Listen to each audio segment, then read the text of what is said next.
Hey, you beautiful beings. It is Tuesday, my friends. We are taking a little breaky from playing Magic the Gathering Arena to check out Magic Legends. Oh my god, it's the same universe! Oh! I'm going to share what my understanding of Magic Legends is, and then we're going to play it.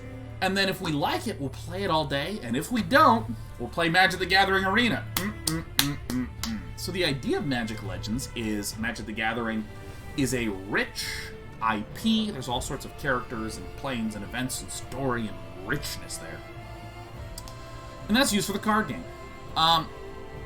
So Wizards has been, historically has taken that Magic IP and licensed it out to other properties.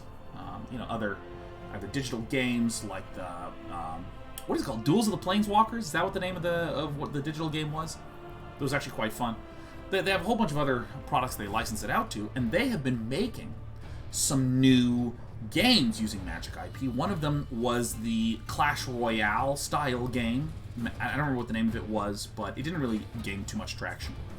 And this is the action RPG Magic Legends that I saw a bunch of people playing, and I want to check it out. I think many of you know of my history with Diablo 2, playing the fuck out of that game. So I want to investigate it. I'm a new Planeswalker, and it's time to figure out how this works. Now, my understanding is that it is some action RPG elements with deck building. Uh-oh. Class and customize and a name? Oh, we're about to have some fun. Alright. Do I want red? Punch enemies in front of you. Volcanic Fury. Furious Leap. Reminds me of the Barbarian class. Whoa, some loading. Do I want Beast Caller? We have Wild Slash with some Cleave, Rending Throw, Hurl an Axe, Wild Roar. Heal yourself and your companion. I like summons. Alright. A bit dramatic and choppy, but, it's not surprised. That can happen. Divine Bolt. Fire-piercing bolts of holy light at distant enemies. Alright, Fireball, Wave Radiance, Wave of Holy Energy, Salvation, gain a Devotion counter. You and creatures you control are healed. I'm receiving 4 Devotion counters to create a 4/4 White Angel. Token with lifelink? Wait, what? How does this work? Blue. Oh my god, is this the villain from The Incredibles? Is this the tortuous Incrediboy? It's Incrediboy! Alright. Mind Lash. Blast enemies in front of you with a barrage of energy orbs. Okay. Confound. Deals damage and confused. Illusory Escape. Taunt foes with an illusion. Okay. Now we might just be picking the Black Mage, because if I can summon skeletons, we're doing it. Lash foes in front of you with your Necromantic Pendulum.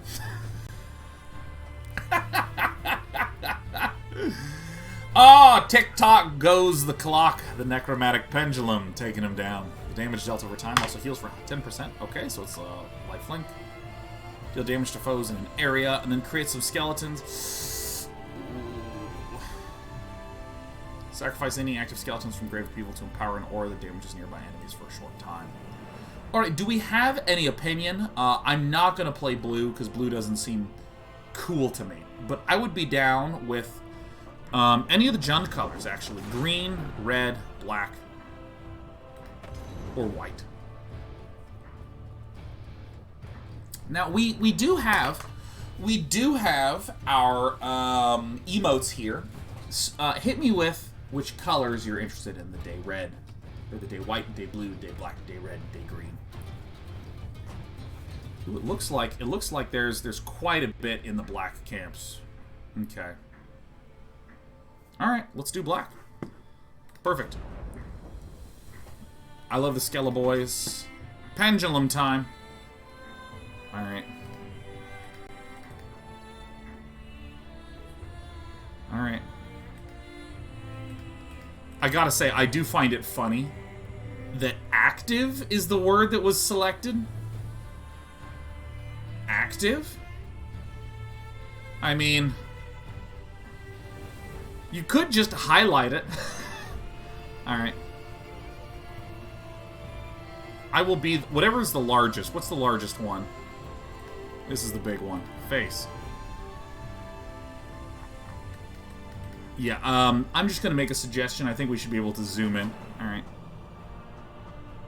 Alright, what is the palest of them all? I don't know. All these faces look the same. It's not really any customization. Whatever the whitest one possibly is. Great. The true pale. It's the Irish blood.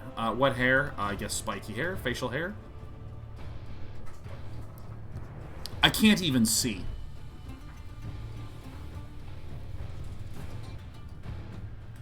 Alright, we always go with a mustache.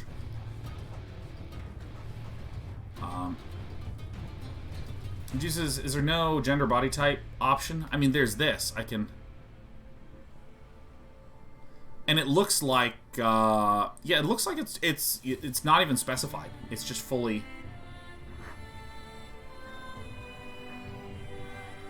Looks Mortora says, hello, Sean, thank you for your suggestion. As Watsing play, I should move this up the ladder to Mark Rosewater. Are you kidding me? That sounds like a copy pasta. Because, I mean, like, what I'm saying is so unimaginably low value. Yeah, see, Chronos just copy-paste. It's perfect. Alright, choose a Planeswalker name.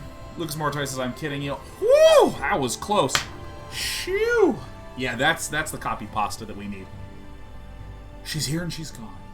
Alright. My Planeswalker name is Ingreth Ghostwind. So we're going to have two names. 8, 9, 10, 1, 2. 20 letters. 20 letters. Alright.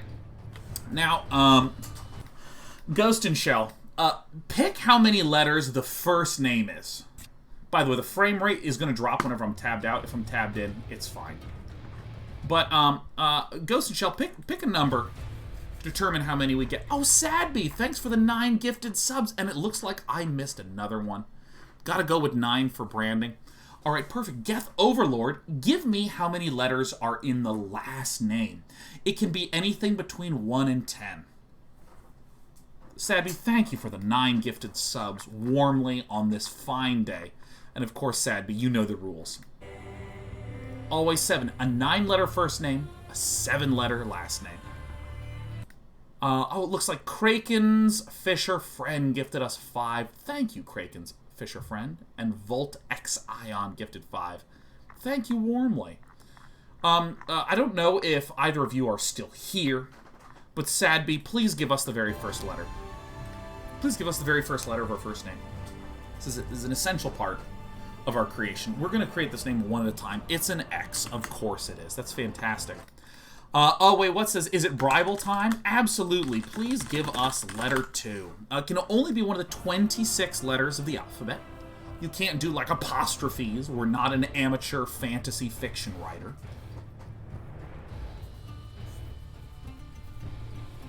His name was Iknathak, with all sorts of apostrophes in there. What about numbers? Nope, numbers are not one of the 26 letters of the alphabet. A, B, C, D, 1, 2, 3... A U. Perfect. That's fantastic. There's Volt X Ion. Please give us letter 3. And when I request you, please do at me. If I didn't request you, don't at me. Zoo. Volt X Ion. Thanks again for the gifts, for the support. Now you typed either an L or an I, and I can't exactly see. So we're going to open up Notepad. Is that a I or an L? It's an L. Ah, yes, perfect. Do I want to save? No. So it's Zool. Zool. Terrific. Juice Willis TV, offering a bribe, warmly accepted. Juice Willis, please give us letter 4. And Royal Weekend, you're going to be up next. Hold off. Hold off. There is no stepping out of line. Only Zool. So let's go ahead and take a peek. Juice Willis TV gifted us 5 subs for an opportunity to name this. Juice Willis. Oh, another L. Perfect. Juice Willis Zull. Don't forget to set it to the Zull pointer. Sorry, I have a cold. Alright, let's see here. The next person to bribe was Royal Weekend. Perfect. Hey, Royal Weekend, please hit us with letter 6. Or excuse me, letter 5. Letter 5 is going to be great. Rizal. Zol. Zol reference error. Royal Weekend says A. Wonderful. Zola. Allah. A. Naming my character Zola. Allah. The bribes are coming in too quickly. Let's pace these out a little bit. Generic Builder, thank you for the 3 gifted subs. We would love to get you to do letter number 6. Generic is letter 6. Muckthal is letter 7. Please wait. And then who else was bribing? Dash Bullet Train gifted 5. Generic Bullet says, I would love an R, please. You got it. Zalar. Oh my god. I went with Trevor and Zuller to the movies. This is great. Zalar. Oh my god. Mystic X. Mystic Sounds gifted us 5. Thank you, Mystic Sounds. We warmly thank and welcome you for doing that. Muckthal. Let's go in order. Muckthal, please give us letter 7. I don't need to start coming up with a notepad document. Muckthal says, why? Zullery! Ah, yes. Let's create a little thing here. So we don't lose track of our bribes. Let's see, Dash Bullet Train is going to be next. Infinite Blammo and Throwaway Grunt gifted 1 sub. We thank you for the 1 sub. But the bribe prices are going up, as it turns out. I mean, let me tell you, this corrupt system knows no depths of depravity that it will not tread. Let's see here. USA Z is going to be our next one. That's great. Okay. Infinite Blammo says, no! Alright, I feel guilty. Infinite Blammo, you're in the queue. Infinite Blammo's in the queue. And also, I believe it was Throwaway. Throwaway Grunt. Perfect. Throwaway Grunt is in the queue. Alright, great. Alright, so let's go in order, shall we? Dash Bullet Train. Dash Bullet Train, please give us letter 1, 2, 3, 4, 5, 6, 7, 8. 8. One of the 26 letters of the alphabet. I just edited you in chat. You may have typed it before, but I've been kind of scrolling around trying to make sure that we keep all these bribes held together. I can't hold all these limes, but I can hold these bribes. Zullery. There's 2 more letters, because this was deemed earlier. No, Dash Bullet Train, we only do the 26 letters of the alphabet. No apostrophes, no tildes, no nothing. I know you had a backup letter. Just tell me the letter. Just hit me with that letter. Because I want to make sure you're not focused so much on that first attempt for a non-26 letters of the alphabet. Okay, you do want it to be X? Great. Zullerex. Now, it's time to close this one out, and that's where we need Mystic Sound. Alright, perfect. Please give us letter 9, because it's a 9-letter first name. And as Geth Overlord has deemed, we have a 7-letter last name. Now, you might be seeing some peer pressure in chat. Mystic Sounds.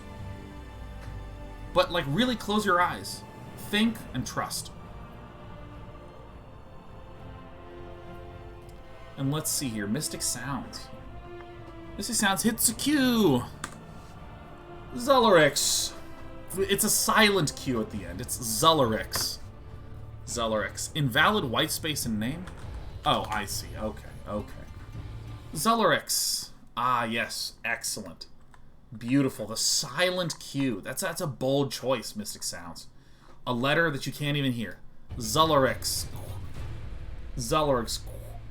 Alright. USA Z is going to be our next bean that's going to be naming things. USA Z. USA Z. What is the first letter of our hero's last name? Yeah. Zullerex.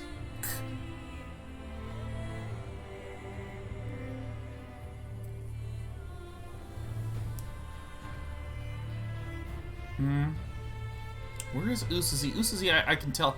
is taking some time, really takes this responsibility very, very seriously. Or I just missed it. Usa Z. Where are you at, Usa Z? At me. At me, Usa Z. Again, Usa Z. Okay, let me just get this out of people's minds. It's only the 26 letters of the alphabet. That's it. Don't say, if it'll let me do this, but otherwise do a letter. Really, I want you to think, Usa Z, about the perfect first letter. I don't want any distractions in here. L, then. Yeah, see, because you said this or Z, and then when I asked you to really dig deep and think about the right letter, you hit me with an L, and I can tell you, it was the perfect letter to select.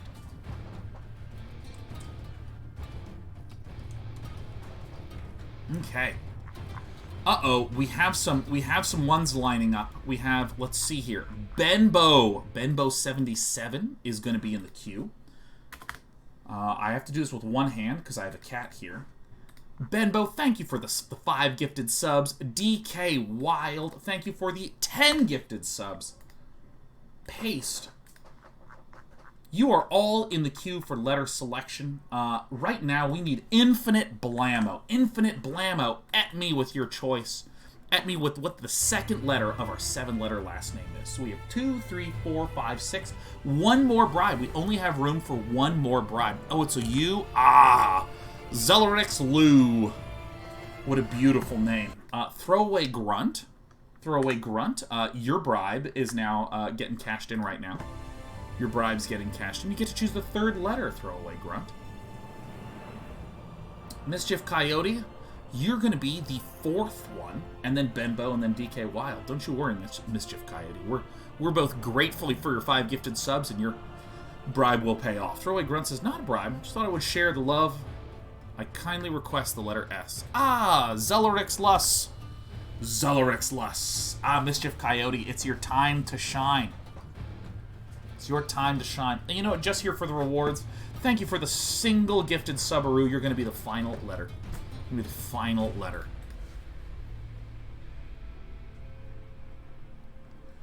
All right, now really don't succumb to any peer pressure, Mischief Coyote. Ah, yes, E. Nice. Some of these weird letters like Z's and X's and Q's, but a classic E, right? Very versatile letter. Does a lot of good things in the English language. Benbow. Benbow, we need letter number 5.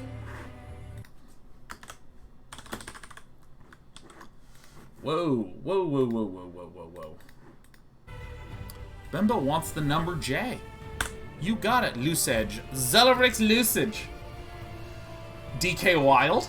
DK Wild, we have one request for letter 6, DK Wild. It says capital W. Oh, no, it's going to be lowercase. We're not trying to be an amateur high fantasy writer. It's just going to be Lucejwa. You know, here I'll give you another option. If you want to just give me a different letter, that's fine. If you want to stick with the W, that's perfect.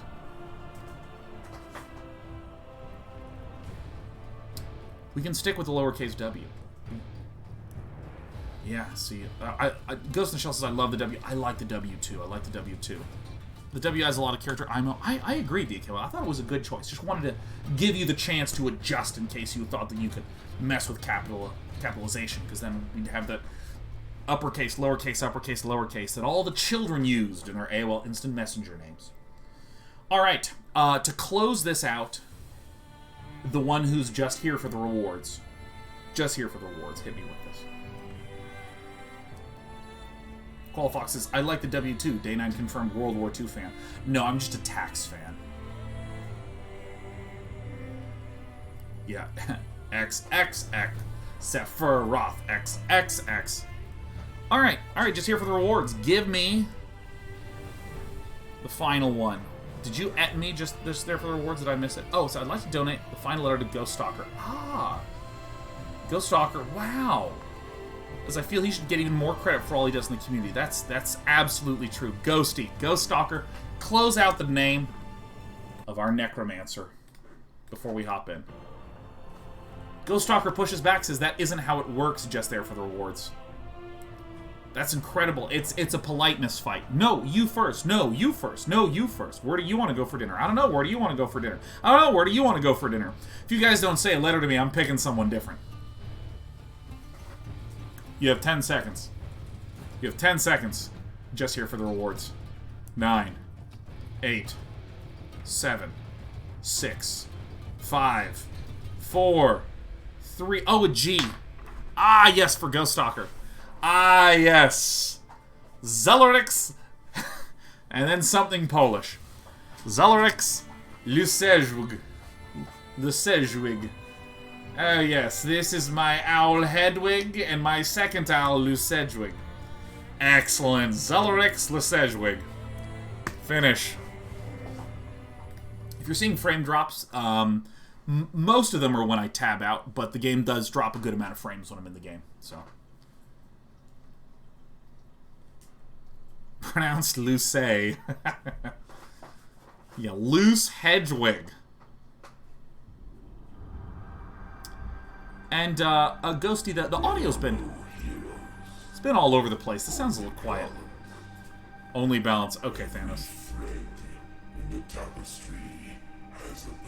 I can barely hear this fella.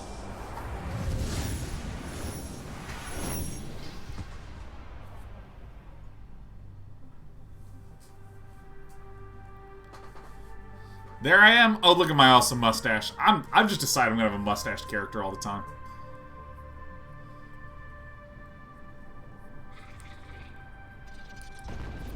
Oh. Do you even know what the etheric lens can do? I know what you told your guild master, and that's all I need to know. Oh, yeah. So, a stalker and an eavesdropper. Whoa! And your death, if you get in my way. Wow. Those lips have absolutely no sync with their audio in the slightest. Another planeswalker? I love that I stand like this.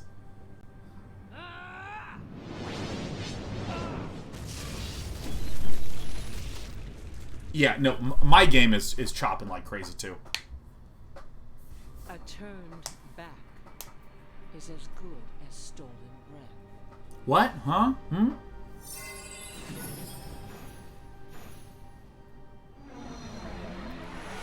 This isn't promoted right. No.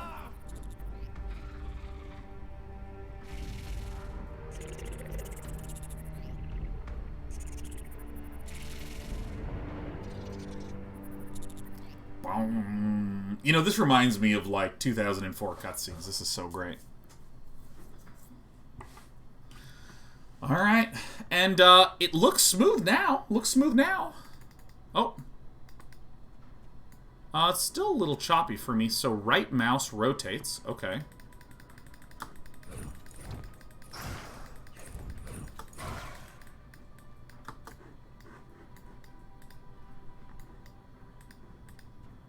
Oh, shit. Alright, I tried to click down, and the pathfinding is...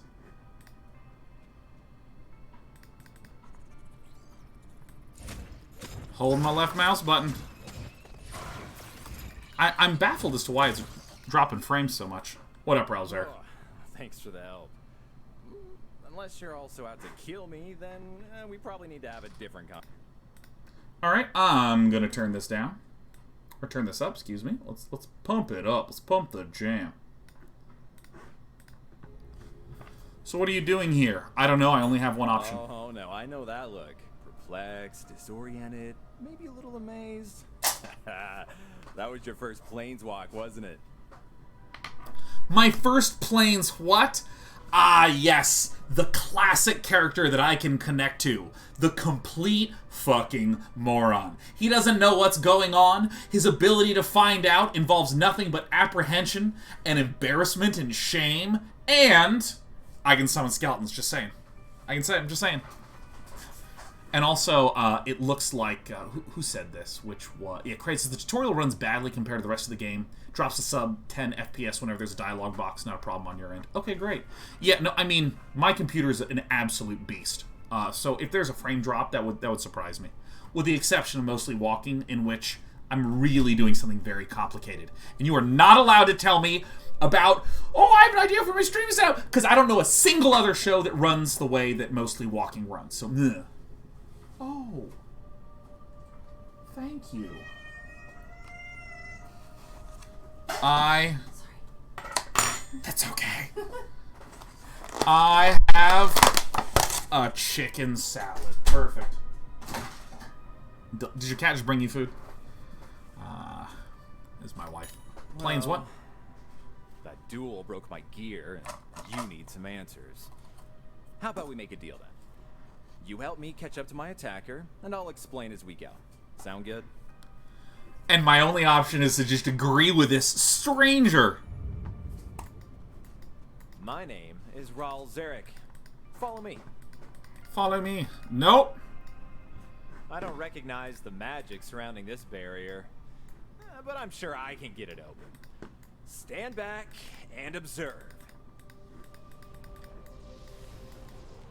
Right. Ah, there, got it. There's no telling what our guest is capable of, so watch my back and try to keep up. I'm not sure what I think yet about the ability to change the camera angle. Look at that. I'm allergic to pollen, so let's just go the other way, huh?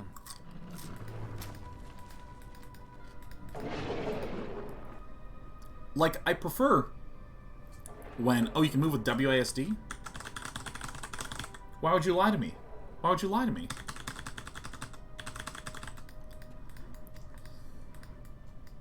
Oh, yeah, our deal. You are a planeswalker. You have a spark of sorts inside of you. Change it in settings. That's fine.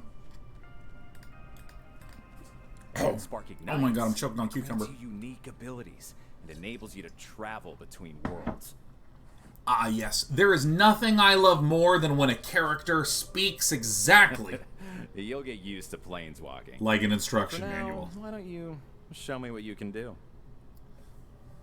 Hey, Des, why don't you show me what you can do?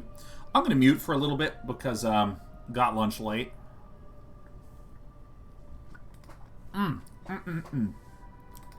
Day 9.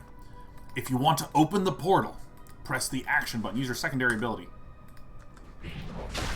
That was pretty cool. Got any other tricks? Alright. Use your utility ability. Now, why would the game... Okay, look, here's the thing. I have disproportionately strong opinions about introduction tutorialization because of my background in, I don't know, almost 1,000 dailies trying to educate people on playing fucking StarCraft. My whole career was built on that shit. I have a lot of opinions about this. Even my own content, even like Let's Learn StarCraft, which I think was a pretty good series. I'm like, I need to completely redo that. It was trash. So again, let's take this with a grain of salt. But I just want to state the question. Why would the game introduce me to my sweet abilities with nothing to cast the abilities on? Are you ready for my W? Whoa! Why is there no fucking enemies here? Use your abilities to handle them, and I'll get the barrier. Use your abilities. Ability not ready. Use your abilities. Your ability not ready.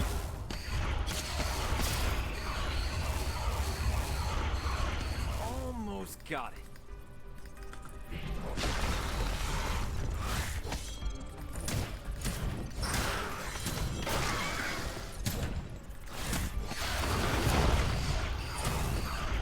So it looks like I summon skeletons, and then I nuke them.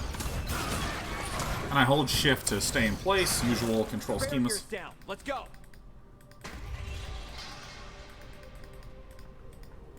You're keeping up well, so maybe it's time to teach you some magic.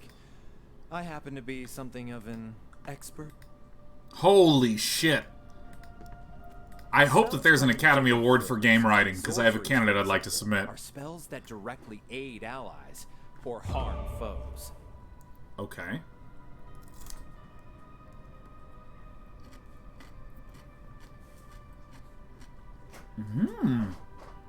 This is interesting.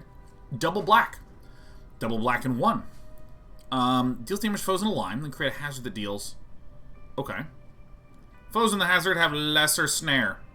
And, I assume that I'll be able to hover over this Some and... spells work in combination with others to produce powerful effects. Practice on our guests while I tend to the next barrier. Okay.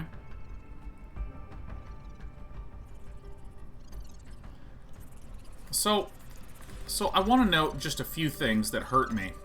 When I hover over the buttons, the tooltip goes off the bottom of the screen unless I hold it at a very precise angle.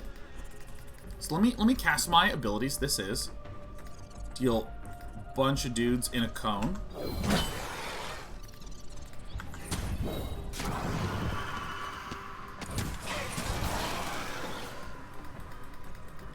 And then my mana's replenishing. Cool. Alright, now we're getting some abilities. Oh, numbers flying off people? Oh, fuck yeah. Alright, that's pretty fun.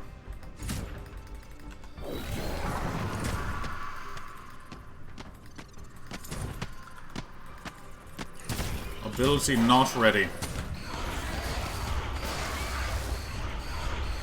Oh yeah, I hope you have the color purple, because I sure do. Oh yeah.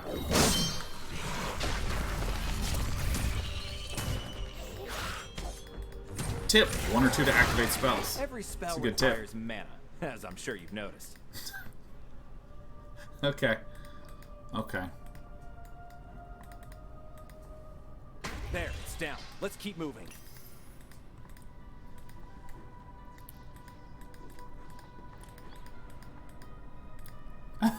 Dude, not Jaco says, holy fuck, I hate him. Not even a chance to try to throw shade. You're just like, this is terrible. Why are you eating my lettuce?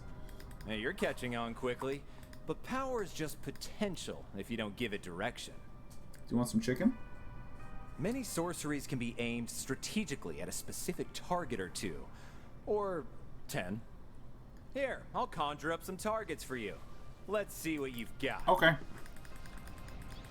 Okay, let's... You know what? Hold button to show target. Come on. Come on, let's get out of here. That's like very spicy for you. Okay. Oh, that's nice. It feels really good.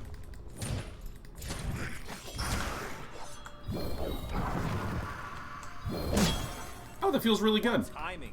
More guests. What timing? More guests. Oh, it's lagging hard.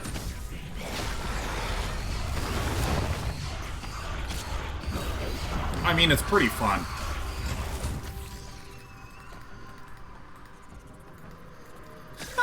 Vision Guy says I literally will never play an Is It deck again. Yeah.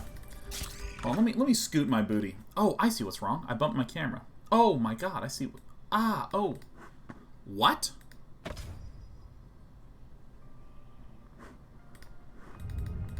Alright. Just want to look at some of the landscapes. Ooh. Yeah, again, I'm not entirely sure on how much I like the ability to control your camera angle. I don't trust the player. I take the Nintendo approach to camera controls, which is we will have a team of 100 people individually place 1,000 camera transitions just to make it feel perfect. Like Mario Galaxy, oh my god, it runs so seamlessly. Swarm. How kind of her. La la la. 2, 1. So I can switch abilities midway through, which is terrific. Oh, that's fun. She's quite the summoner, whoever she is. Now, where was I? You can also learn creature spells, which summon forth beings to fight by your side. That's all I want to do. All I want to do is summon creature spells. Scathe zombies. Now, here's where I'm going to mute, and you're going to watch me eat.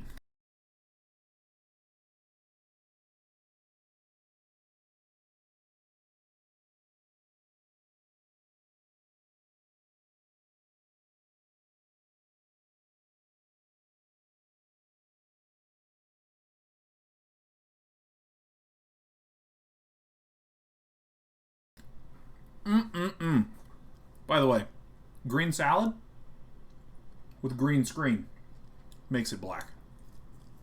This is what's known as void lettuce.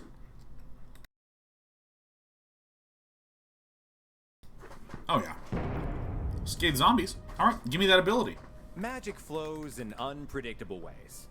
Your available spells will shift each time you cast. Okay. So you'll need to think on your feet and use what you've got. Try casting something now and focus on the way your spells shift. So this is good, right? This is, and again, if you're seeing frame drops, I am too. The game just appears to be choking in the tutorial, which, ahead. as we've Try learned, is casting okay. A spell now.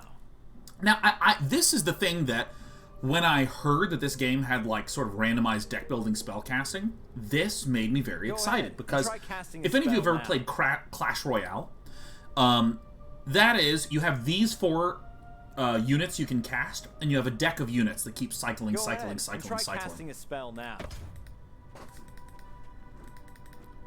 So this says a 2/2. Hear that? What's a 2/2 mean? Something's coming.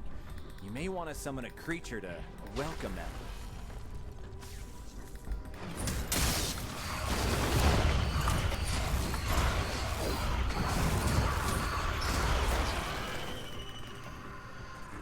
All right.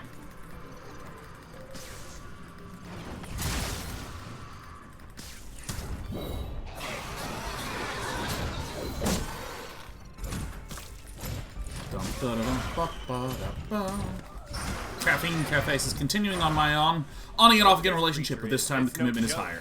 Thank you for everything you do. Dude, Caffeine Cafe with the tier 3.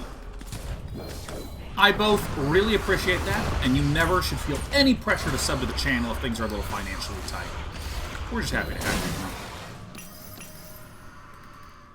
Seems you're already coming into your own. Good.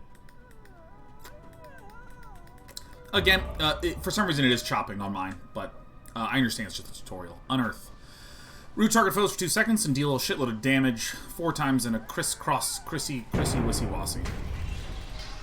Let's get out of this tutorial, baby. Leprechaun 5000, good to see you.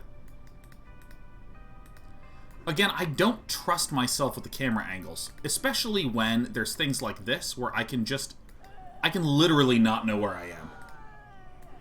I mean, the fact that the camera centers helps.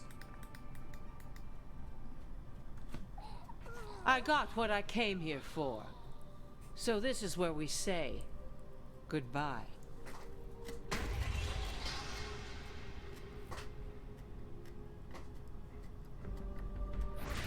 Remember everything I've taught you, and we'll make it through alive. Hit all the buttons that you can. Oh, I see. I couldn't cast it because I didn't have enough space.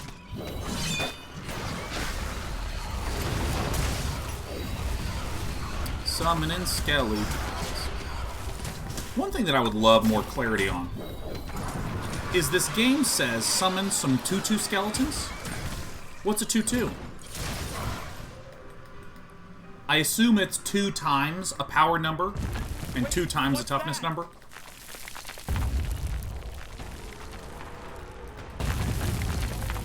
I'm just going to try to get the angle to be very Diablo-y. Oh my god, that is chopping like crazy. So why can't... What's this? Unearth?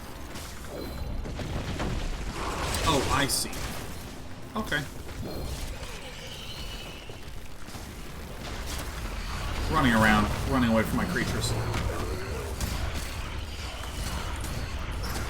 Well, as he says, damn, this game even looks bad on Day 9's PC. It's kind of weirdly dropping a lot of frames. But, we've been told that that's, kind of crissy, crossy, wassy. We've heard that this is just a tutorial. Kind of running around because I want to see what happens. Get 'em, boys.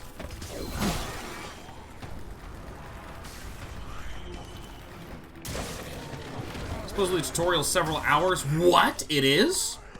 I mean, I guess I'll just change the graphic settings to, like, low.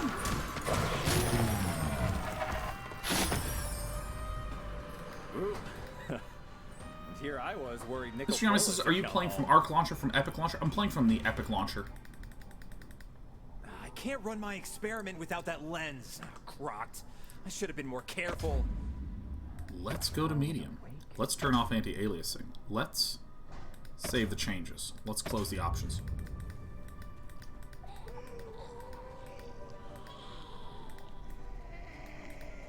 Listen to my little guys.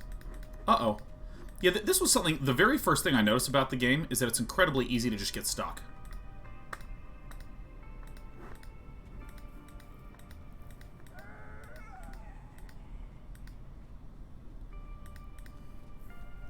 And by the way, let me just state, for what it's worth, I personally firmly believe an alpha and beta that has choppiness, frame drops, some things aren't quite lining up.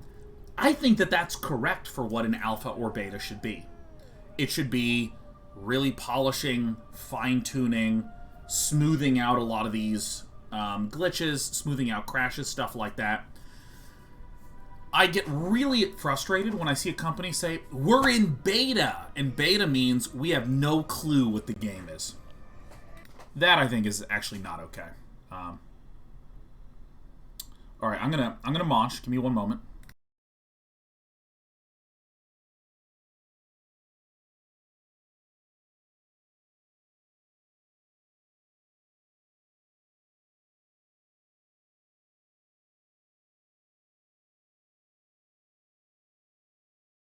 I have a problem. My cat's on the mouse.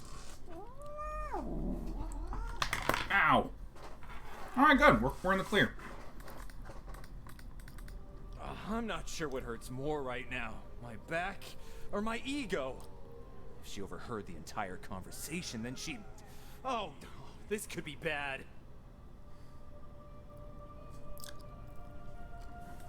If you focus on the scar left by her planeswalk, you'll follow in her wake. Wherever it takes you, you must try to stop her. Please, just trust me on this, and I will see you again soon. Okay.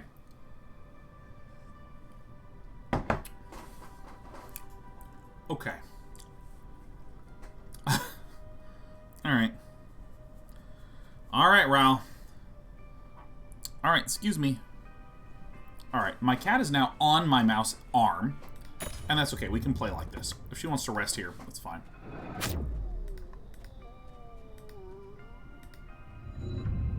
The spark.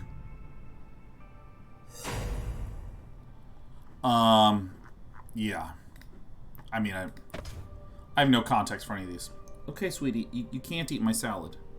This is an onion. You want this? Okay. No, no.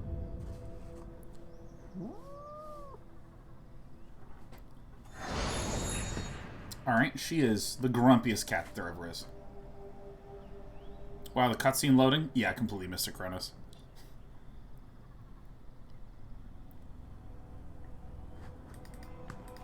Hello! Stand back, Planeswalker.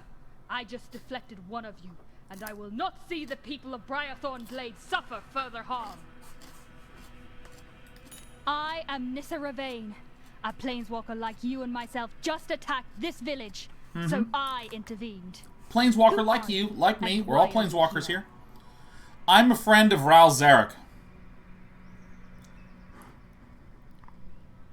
Yeah, by the way, guys, I'm not feeding my cat onions. I'm just letting her smell. I'm neurotic with my little animals. She's allowed to eat chicken, not allowed to eat onions. You know Rol? That eases my mind a little, I suppose. You must be after the red-haired woman who summoned all these creatures, then. That's Nissa? Yeah, that's Nissa. Pretty cool, huh? She ran toward the isle just west of here. Come with me, and I will point out the way. What? How do I permanently close? How do I permanently close the chat? How do I permanently disable this? Gray says, it's going to rejoin every time you enter a new zone. That's horrific. That is a terrible option. This feature needs to be removed. Period. Period, period, period, period, period. Alright. Follow the yellow brick road. Terrific.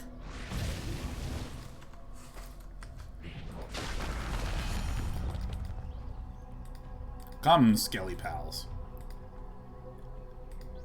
Whitelist Chat 1 stops it from appearing the next time you change zones. Well, unfortunately, Fiddle Cheeks, I have a cat on my arms, so I can't move. Who attacked Briarthorn Glade corrupted this hedron. Corrupted this hedron. This polygon is corrupted. Speak with Nissa. Huntmaster Procyon chased your target deeper into the vast wood. Follow me. I will show you the way to find him. Vicious Hunger. Deal a bunch of damage. Heal yourself for a bunch. Oh, cool. Hey. Hey, I'm going to move this. My cat is going to eat my salad, and that's not okay. Yeah, just hang out. Whoa, Q. 2. Alright, where are we going? Does Nissa not do anything? Good job, Nissa. Alright, I'm gonna move the salad again. Ooh, it's a big one. Alright, Q. 2. This is a little bit challenging. Because I don't know the images of things yet.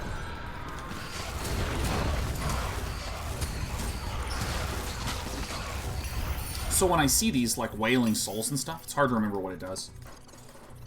I must stay and investigate the hedron first. I can just march right past her shit. It's still playing. The audio's still playing.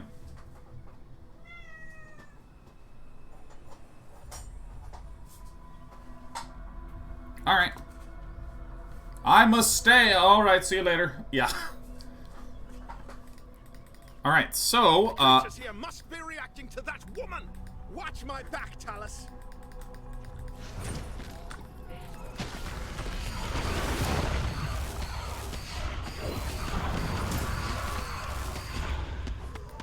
what is this again? Unearth?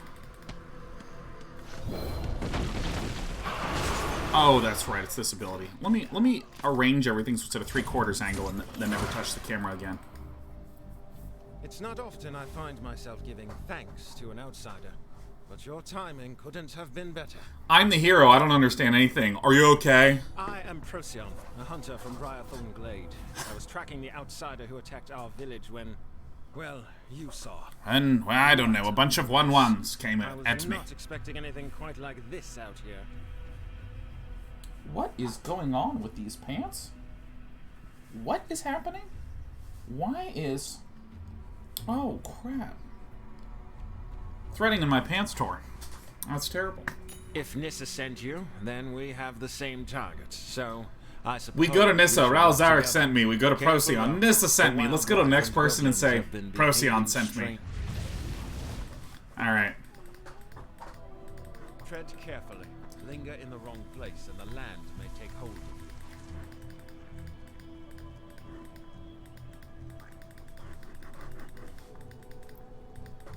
Grotag Thicket.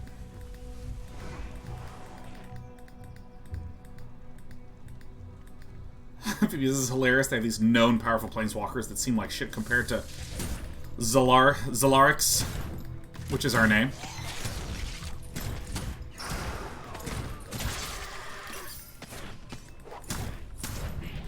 Get him, boys.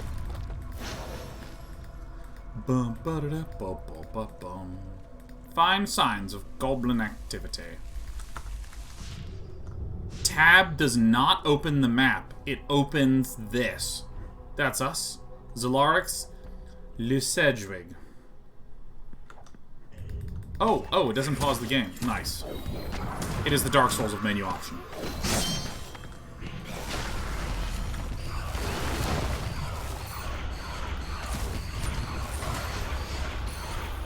So, there's something I'm confused about, because this is Unearth, which is triple black and 2.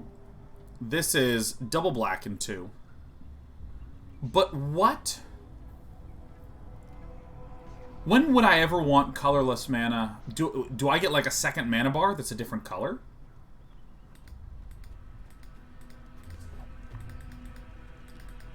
I wonder how you open the map in this game. Is it M? That's the wrong button. Are these waypoints? I don't know. Play multiple colors in one deck? Ah.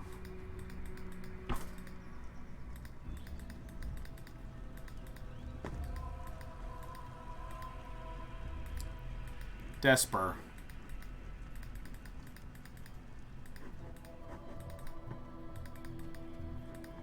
I literally walked right by this thing. Hey. I thought I activated it, and I just was mindlessly wandering past the objective. Okay. Okay. Uh-oh, she's hunkering down. Here we go. There we go.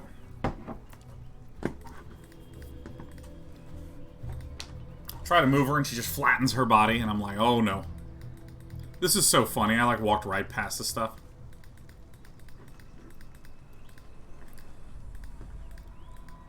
Alright. 2 color decks right now, they'll do 3 color decks in the future. Interesting. That is a Grotag Pathfinder totem. Come again? Never leave those unattended. That is the quietest dialogue I've ever heard. Find signs of goblin activity.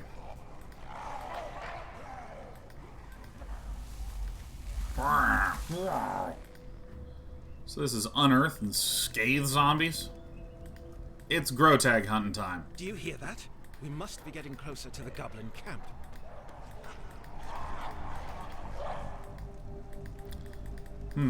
Alright, here we go. So who here has played this game? Who here has gone deep Destruction in is Magic excessive, Legends? even for goblins. Oh, does the game not have pathfinding?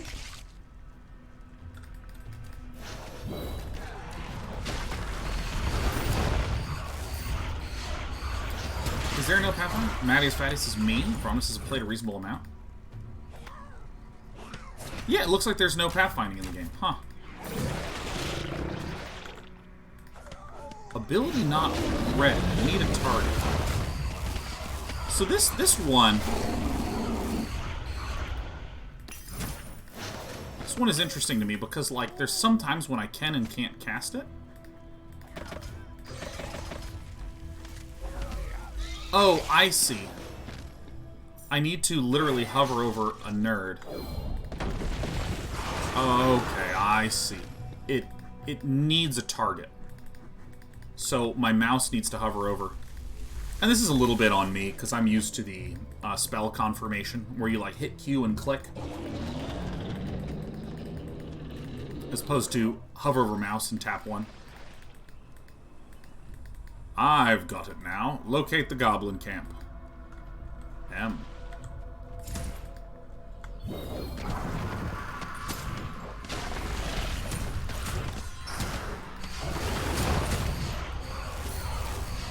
So if I had to ask those who've played to, like, hey, give me like a point value. Switching WASD feels so much better. Yeah, maybe I should do that. But I mean, this is kind of nice to be able to just, like, hang out. Philip says, do I have to subscribe for the open beta? No, I just literally downloaded it this morning from the Epic Game Store.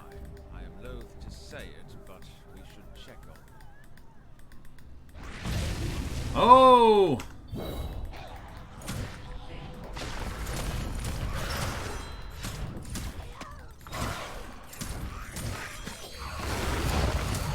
This is 3 out of 10. Hopes is like a 3, honestly, and that's mostly because I love magic. It looks like the witch got I wish I had target removal spells like murder. You just murder and it just, like, kills the unit.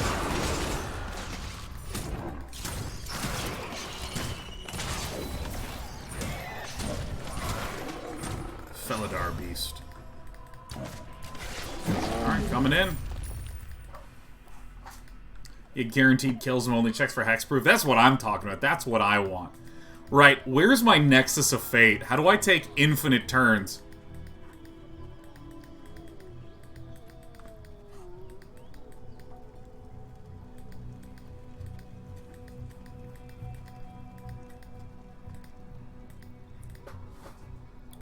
Numi says, man, pretty average, fantastic variety of skills, mediocre execution. Personally, I can't start the rotating spell system to control it all. Yeah, because, I mean, rotating spells is kind of interesting. And wait a minute, is there any loot? I just realized Oh my god. Oh my god. Is there experience? Do I have levels? Are there stats? Do I have equipment? Why do... Oh my god! Hoofs takes a while to get there. Oh my god. Okay. I'm saying oh my god because I feel like, welcome to my new RTS game. Once you get to the 10-hour mark, you'll be able to make units. I'm like, that's... Oh no. Shouldn't that... Oh god. Alright, Despy, I love you very much. I know.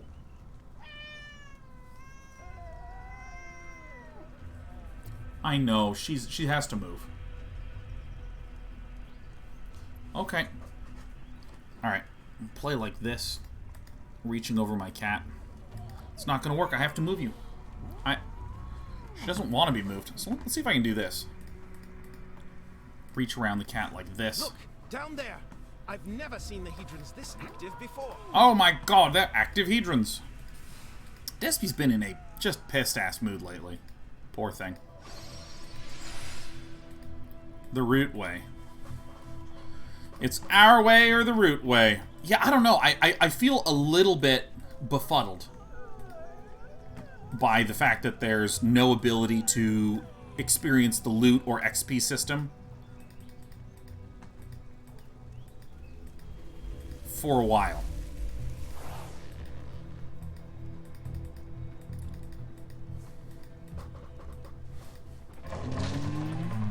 Alright, nerds. Oops.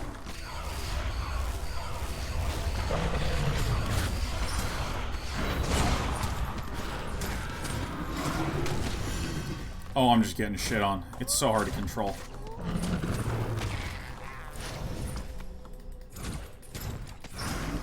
By the way, the game is not hard to control. Trying to navigate where I don't really have a mouse pad because my cat's on it. She's in a bad mood today, and I don't wanna disturb her.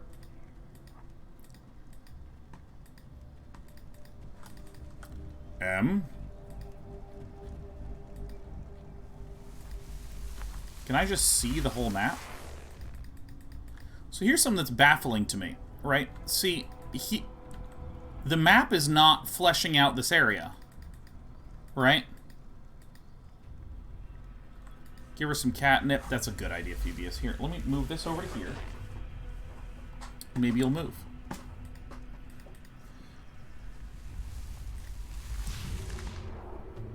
Oh, shit. I thought that this would maybe toggle a setting. Welcome to the world map.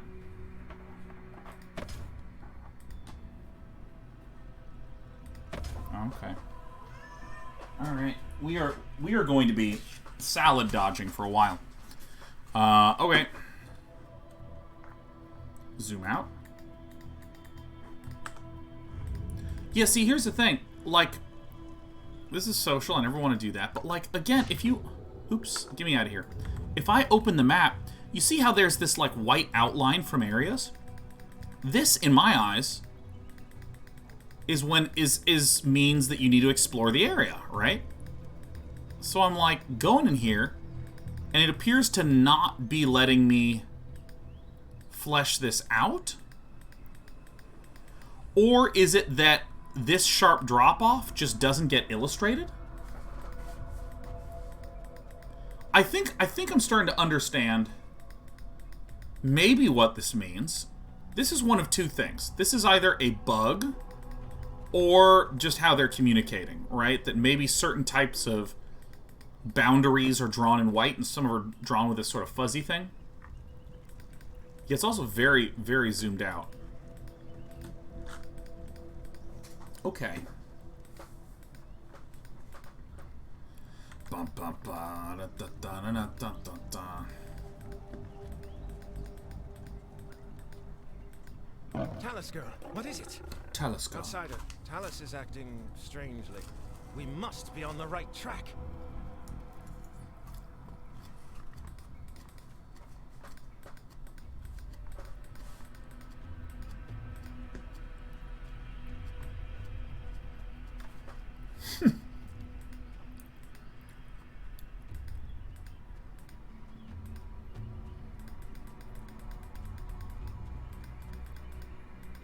Alright.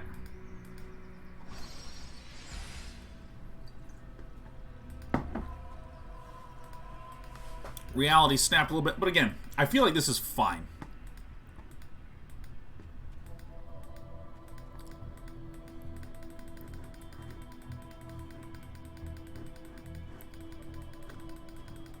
Is this it? Oh, okay. I was like, are we stuck forever? Are we stuck? Do we do it? Okay, so now the white boundaries on the map have come back. Huh. Alright. Is that an elemental? It is corrupting a hedron. But why? Beasts are approaching on all sides. Called here by the energies of the corrupted hedron. Alright. I'm gonna have to eat this salad, man. I'm gonna have to eat it. Q. Alright. Defend yourself from the rampaging creatures. Alright. W. Running through. Get him, Skeleborgs. Get him, Skeleborgs. I find the outlines of the creatures incredibly hard to see.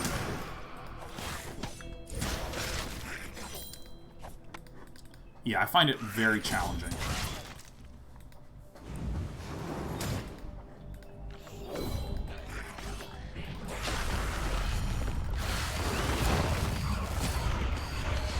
Alright, well, I mean, that was pretty straightforward, yeah? The energies from the hedron are agitating my companion Talus. Go home, girl. I will catch up with you soon. That woman must be behind this. No. We should look for her trail. What are we trying to eat? How about this piece of chicken, huh? I think you'll really enjoy this. Hey, it's right here. Here you go. You don't want that. Do you want, like, the quinoa? That'd be weird. Here, come on, have this chicken. It's, like, really good. No. No, please don't stick your gross paw in my food. Alright. I guess we'll go this way. Descend to the floating isles. So, I gotta be honest, there's a real existential issue I'm having right now, which is like, I have no motivation to do any of this shit. I want loot, I want levels, I want XP, I want power growth.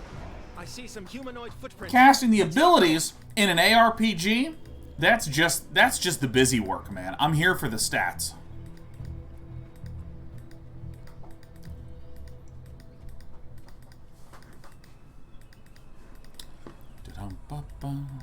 Give me power.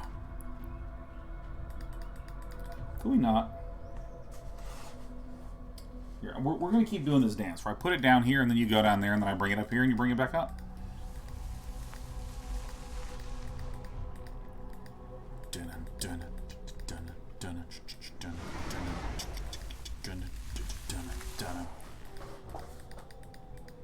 The reason to explore the map is that there's a yellow diamond. This rain feels unusually warm. Something is not right. Hey, what are we chewing on? Oh, you got a piece of chicken. There you go. What a good cat. I see more footprints. We're on their trail. All right.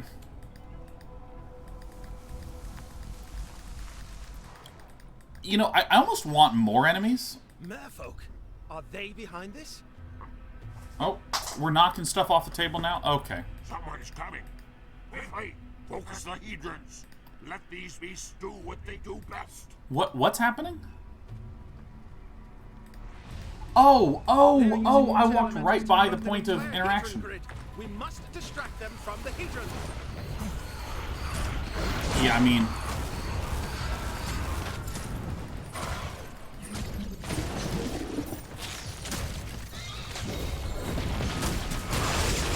Alright, whacking.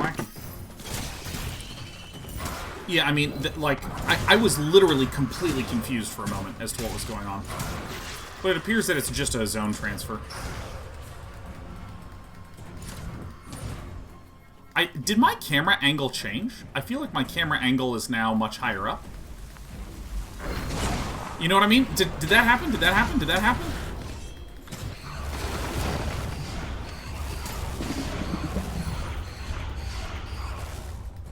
Is this an accident? Is this a bug?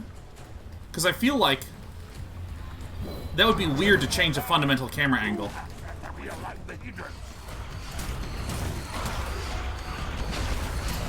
I think I walked into the area, and it canceled the transition.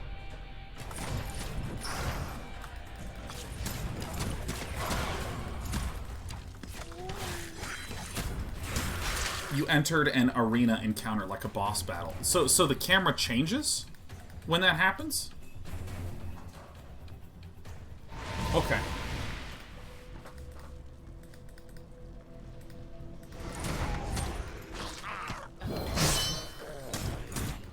It wasn't supposed to? I see. Okay. So we're hitting some bugs. Alright, slurp some of the life right out of them.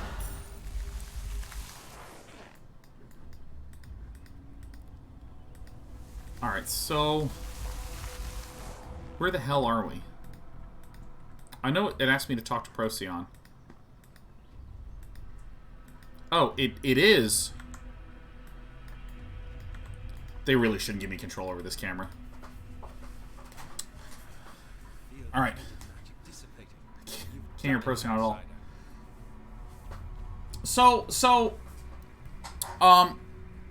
Alright, let's chuck this out. We got some of our little cat food bits that she chomped on. What a good girl. You just licking? Okay. I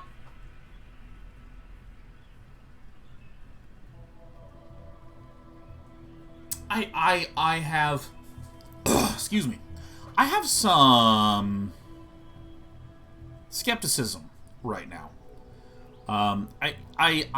There's a couple. Here's my second reaction. The area's pretty, but kind of generically so. I'm not seeing anything that's particularly visually striking in a way that feels very like, oh, stand out. And in fact, I feel like a lot of the characters and visual effects and crunchiness kind of all blend and mesh together. Where there's a lot of times that I can't tell if it's my effects or my skeleton's effects or the enemy's effects, which is part of the environment. It feels very melty. It's all sort of melted together. I have gotten to cast some spells. I haven't really been put into any pickle to where I feel like I would want one spell or want to use one technique differently than the other. I'm kind of just hitting the buttons. Which, okay, fair. I think that that's kind of common early in an ARPG. That, like, your abilities, they just deal damage, so, like, who cares? It's later when you start to try to think about what the abilities do. But I am really feeling a huge emotional disconnection from any, like, core gameplay loops. Like, for instance, my spells have cost mana. Never once have I paid attention to the mana cost at all. It is a completely irrelevant thing. I just hit the buttons and things just keep coming out. I have seen no power growth. I've seen no items. I've seen no cards or customizations or anything like that. I have no... Yeah, and Shadowcat, actually, you're describing this very well, so that's understandable. You have no reason to be doing what you're doing, really. Yeah, I have no... I don't feel like I'm managing my mana. I don't feel like I am making choices. I'm just going 1-2 QE, 1-2 QE, 1-2 QE. Stuff's dying, and then voice actors are whispering the significance of everything. Thanks, we may have Procyon. lost that witch, but now we know that merfolk are behind the corrupted Hedrons. I will report this to Nissa and Iliade in Briarthorn Glade. I recommend you meet with us as well. And while SC says, this is a tutorial, mana management and card importance gets more important a little later. Yeah, but see, that's the thing, is that what I feel like the game is tutorializing, to me, it feels like it's tutorializing the buttons, but it's not tutorializing the fun. Like, you know what's fun? Growing in power. Here's how you do it in our game. You know what you want to tutorialize? Making cool decisions with spells. Ha! Show me a situation where that matters. Where, for instance, let's imagine there was a dude that would stun me and one-shot me.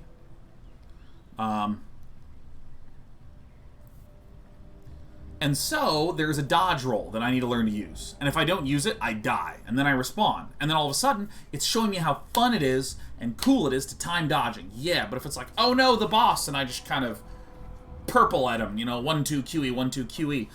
What happens is I don't actually feel connected to the game. I don't feel any connection to what buttons I'm hitting or doing anything. So collect stuff. I do think that in a lot of games that are meant to be long form, like none of this means anything to me. Vicious Hunger 8, Wailing Souls 12, 16. Okay, it doesn't mean anything to me because I don't have any connection to it. Elclash says, you know, it's funny because the MTGA tutorial is actually pretty good. I think the MTGA tutorial was very, very nice. Yeah, I mean, a lot of these games tend to have a weak tutorial, a weak early game experience, because the game is so much designed with 700 hours of gameplay in mind. Let me launch for a moment.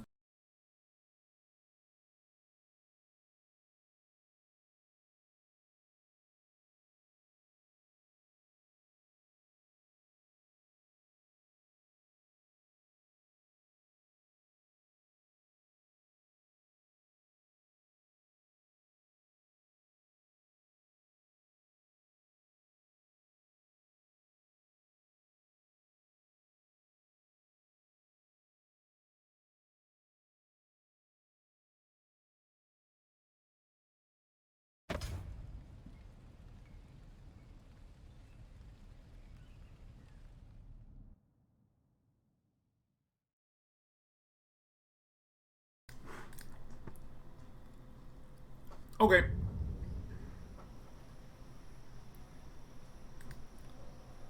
Level 2. Aether refined today. What the hell? Okay. Oh my god. Get me out of... oh my god, this game. Okay. Channel... leave channel zone. Leave channel zone.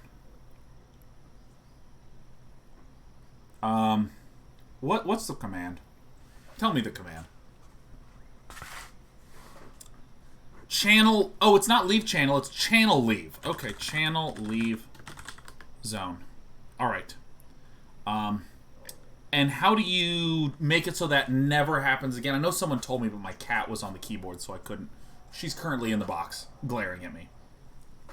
How do we do this?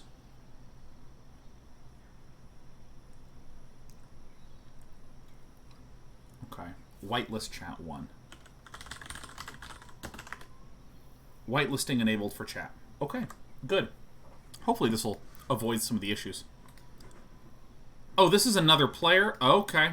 Alright, so it's kind of like a little bit Diablo-like. So I leveled up. Is it going to show me how to level up? Procyon tells me you lost track of your fellow outsider. I would pursue Okay. her myself, but the ley lines are my priority. Ley lines?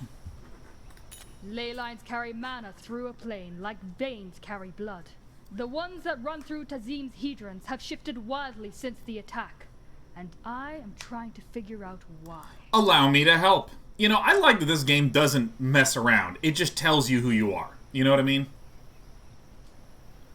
I think that I like this. I hate when it's like, I'll help you. No, I don't think I can. And if you hit no, your character goes, no, I don't think I can, but I'll do it anyways. I'm like, what? Just give me the option. Just tell me what I'm supposed to say.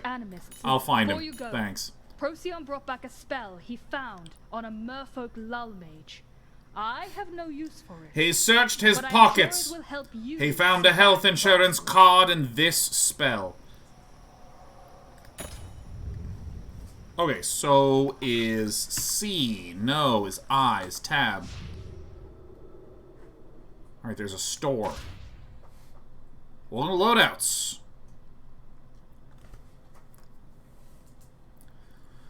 So, I have to stumble upon this. Okay, the Loadouts menu is used to manage all components of your Planeswalker, including character abilities, artifacts, traits, and change your active deck. As you progress, you will gain more powerful artifacts, traits, and abilities, so be sure to check back often. Level 2 Necromancer.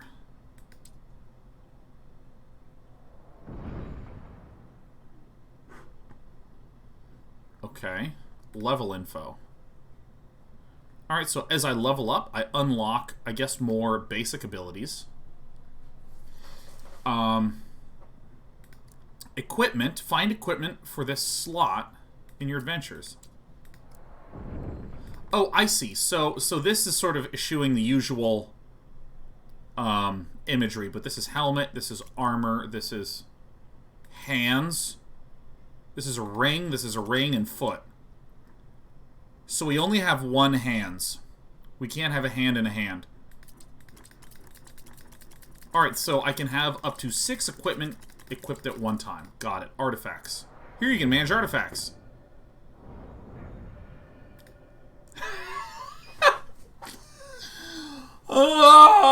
Okay, so, there's something that fundamentally offends me about a section that says, here you can manage the artifacts you have collected and choose which artifacts are active. And then there's nothing to do. You know what? Just put a lock symbol here, and when I hover over, just say, this will unlock when you collect an artifact. And then just don't have a full... Just don't do this. Okay. Okay. Deck. Choose deck.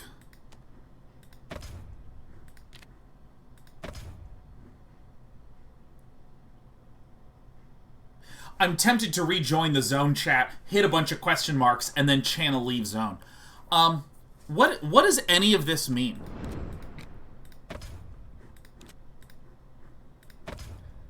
What is this interface? I have literally no idea what is happening. Like, I cannot parse this at all. Alright, unearth, get ready to select.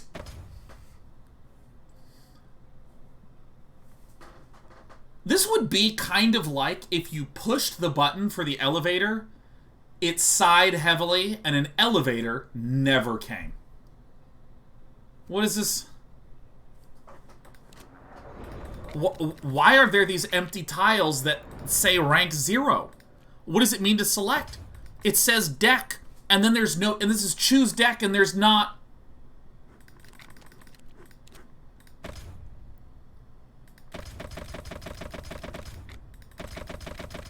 What is selection doing? Oh, no. I'm sure that... Okay, let's go to library.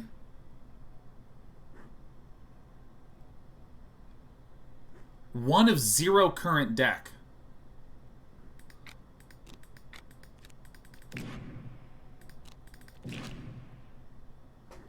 Okay, no. We can figure this out.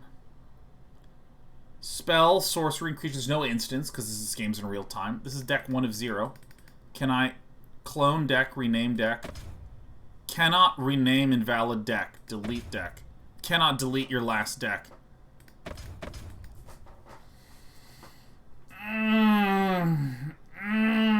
So here is my supposition as to what is happening.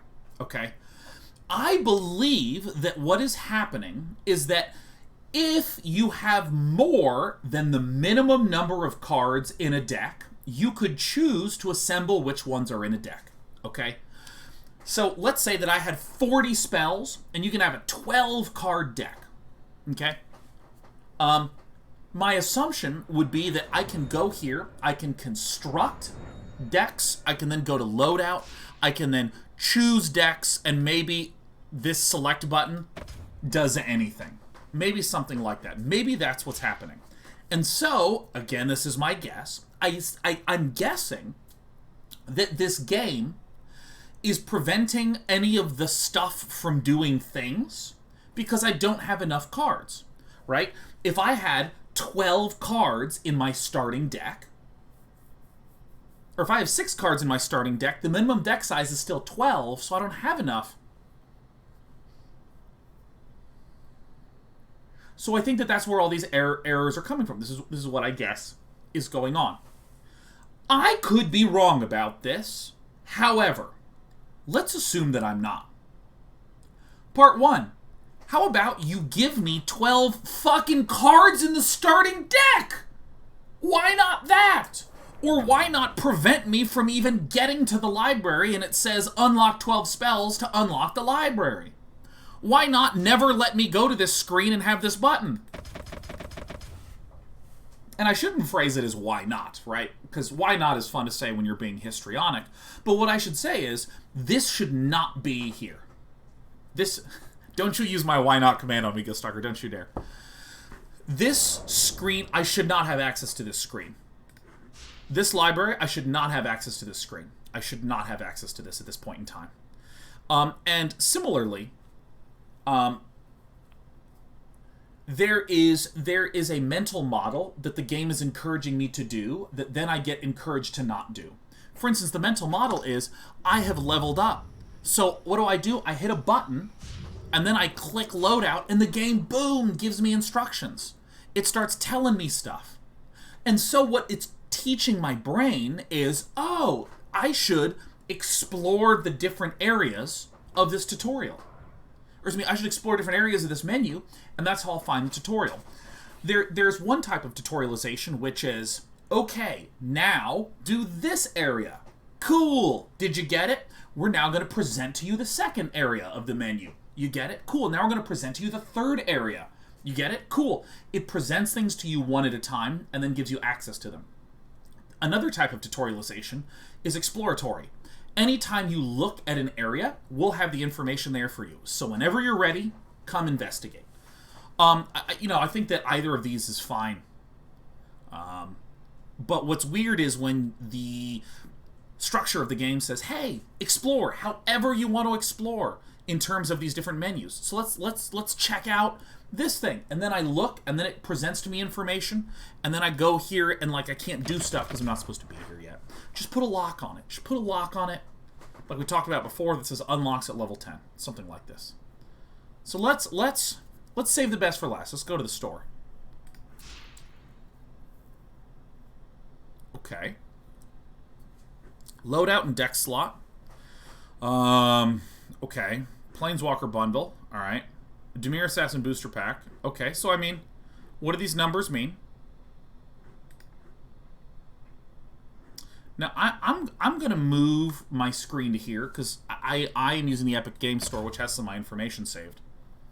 And I want to make sure that I'm not doxing myself. Okay.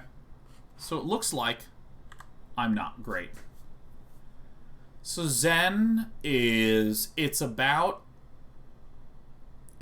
Zen is a penny. 1 Zen equals 1 penny, huh? So it's the same thing as bits. Same thing as bits, right? Okay, so we go back. So this is $5. Legends Battle Pass. We can get the $40 Planeswalker bundle. Grants several skins. The Experimental Sentinel spell.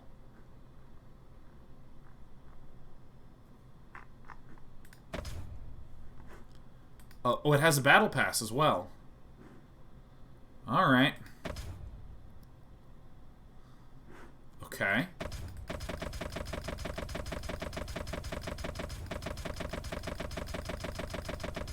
Levels. Okay. Booster packs. We have a bunch of... Huh. Is this game free to play? It is. It is. So, I mean, I know I'm sort of blasting through this kind of character rename. Let's spend $5. No, I don't need to. We already have the correct name. Solarix Lucedwig.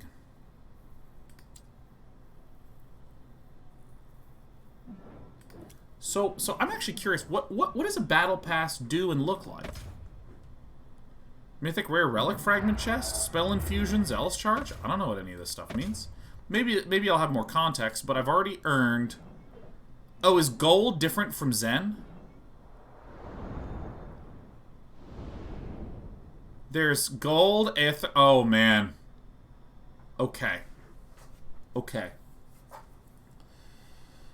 Okay. Okay. Here's my reaction. Here's my reaction. I don't have any particular issue with any particular type of monetization model or structure or any of this stuff. I literally have looked at this for a few minutes, so I have no idea if this is amazing value or terrible value. And what would I mean by value? What I mean by this is, like, if I pay $10 for a large DLC for a game, that $10 gives me, say, 10 hours of gameplay, right? So it's like $1 for an hour. Or if in League of Legends or Heroes of the Storm, I can pay $6 for a hero. How many hours of fun will I get out of that? Maybe 20, 30 hours. It's about how much I played of the heroes I purchased in Heroes of the Storm. So sure. So I don't know what any of this means.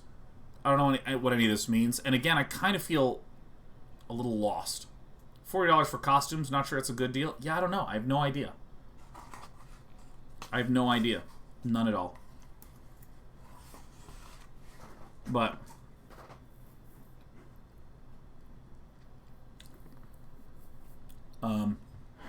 what I do react to is that this has this feels more thought out than the Loadout. You know what I mean? And the library.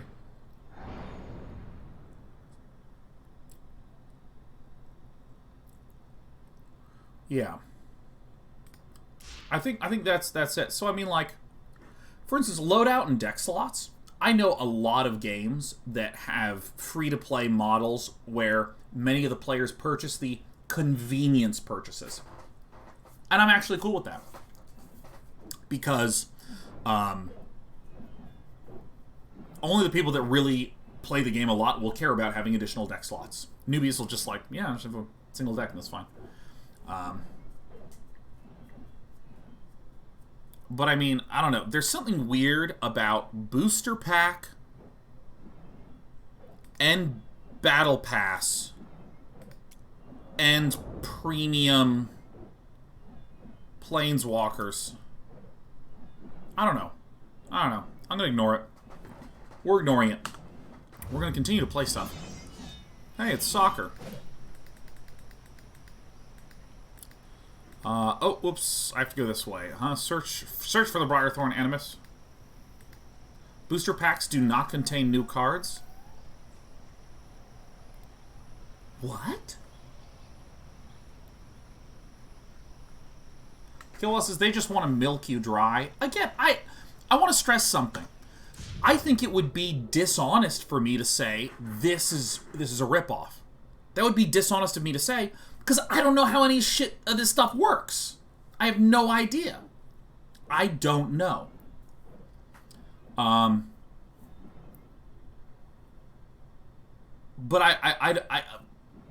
what I am saying though is that this feels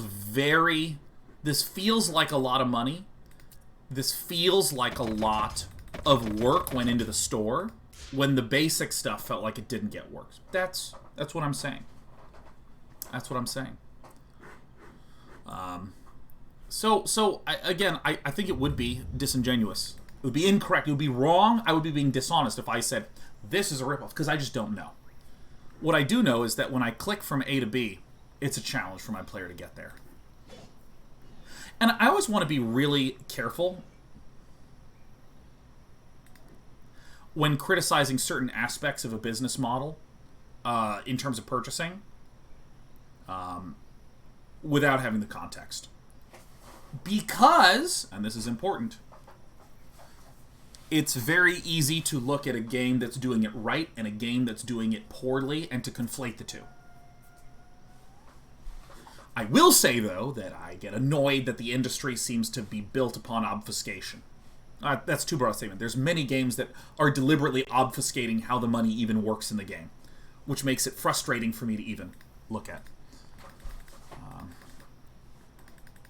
Okay, so there's some pathfinding bizarreness here, but that's okay. So have I explored this whole area, or have I not explored this whole area?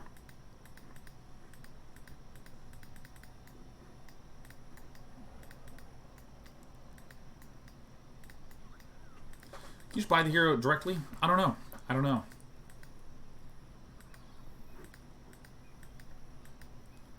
Going this way.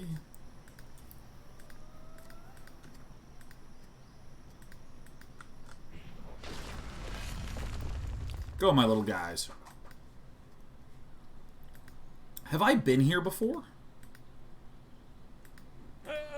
No! Someone kill these things!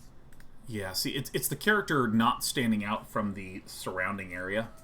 Like, I can't... It's hard to tell where the bush ends and my skeletons begin. And this guy's talking about something bad happening.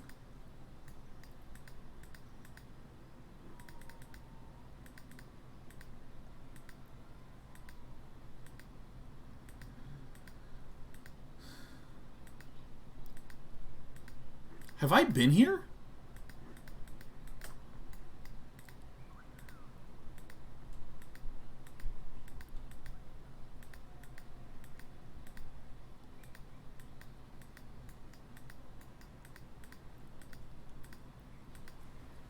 Okay.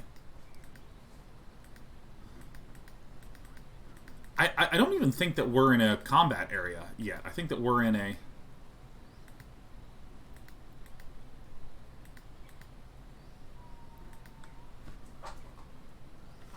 Where's anyone? Where's anyone? What's happening in this game? Are there enemies in this game? Am I just still in the village? Am I still in the village? I saw some damage numbers on the edge of the screen. Here I come. Here comes your pal Day 9. Oh, I found content. Here we go.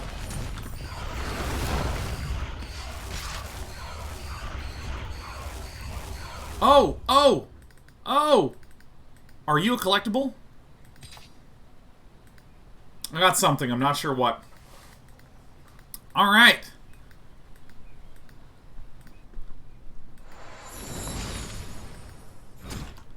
Yeah, content. Oh, that is very satisfying. Stage complete? What stage did I complete? The Merfolk are directing Hedrons toward the floating isles.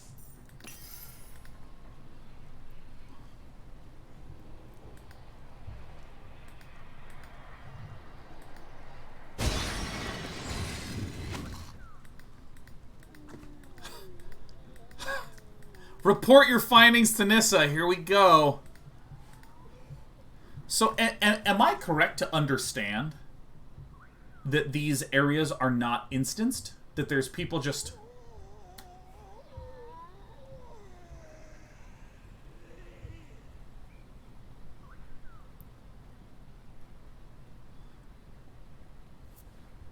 You know what? I'm gonna go fast travel. I love my zombies. My zombies. This is you. This is you right now.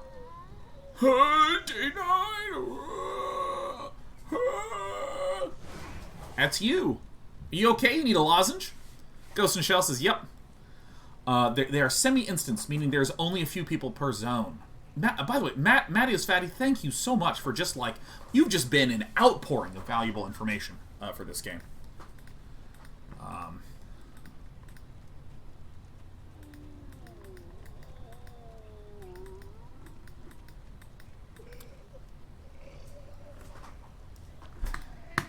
How does it work? Maddie, we need your help again. Can... Oh, Lord Zera says, use the map to actually... The tab key to fast travel. Map.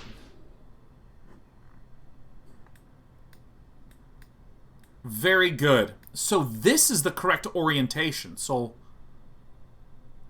Oh, Sponge Markov.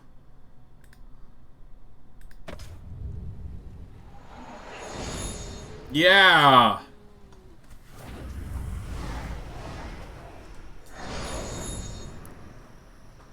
All right, here we go. Dun, dun, dun, dun, dun. Nissa. It is unfortunate to hear the Animus did not survive. There was an Animus? The Merfolk are clearly hiding something. Did she determine where they are trying to direct the ley lines? I believe there is a dormant Hedron matrix on those isles. You should meet with the village elder, Iliadi, and see if her scouts have up there.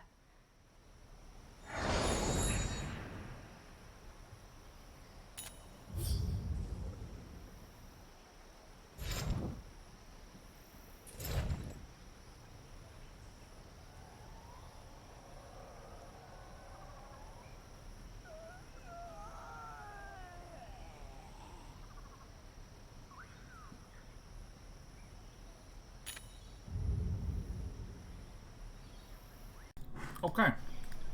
Okay. So this is the correct orientation of the map. Right?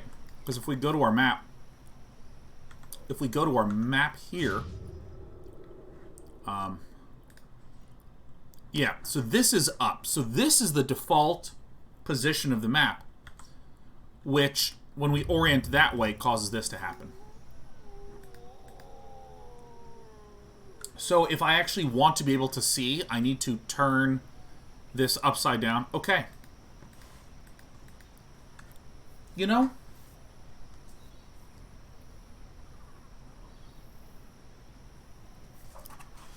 One of my favorite books is called Scene and Structure by Jack Bickham. And in it, Jack Bickham talks about how important it is to structure certain sentences in certain ways, because that's how human brains process information. So, for instance, you have the action first and the reaction second. So, for instance, I threw a punch and John ducked underneath. This is, again, the order that humans process information. If you say, John ducked as my fist flew over his head, it's not that that ruins the reading. Am I getting griefed? Oh, that's just his pet.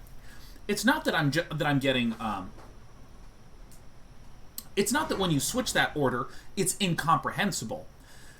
Jack Bickham described it as tripping. It's a little trip up that can just mess with your brain. Sometimes you can do it deliberately to convey the chaos of the scene, but you want it to be person A did this action, person B reacted, and then the next person did an action, then there was a reaction, and then action and reaction, and action and reaction.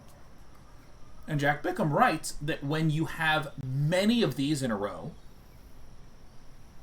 your character or your reader will trip so many times that they run the risk of falling over and no longer buying in terms of the suspension of disbelief, or no longer being able to really feel like they're in the story, like they understand and are quickly going through and really connecting with what's being written. And I bring this up because this is how I'm experiencing the game thus far. There are such a quick density of trip up, trip up, trip up, trip up, trip up, trip up, trip up, trip up, trip up, that I'm finding it very hard to, like, engage and be silly and, you know, meet with this lady. Oh, no voice acting. Here I come. Outsider, I am Iliadi, the village elder of Briarthorn Glade. You have my thanks for ensuring our hunt master was not returned to the land. You know, I can't criticize the game for not making it too apparent to me that I've been missing out on specific details, because I kind of always skip these sorts of things, these sorts of games. Nissa told me, what do you mean? Fair enough, that can't be good. Consider it done. Assist Wilderin on the floating isles. So I need to go this way, huh?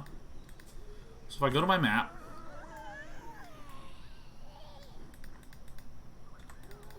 Alright, here we go. Yeah, there's certain kind of games where I can get into the lore. Oh, that's right, no pathfindings in the game. I will just rub against this. Yeah, I mean, like, this is an example.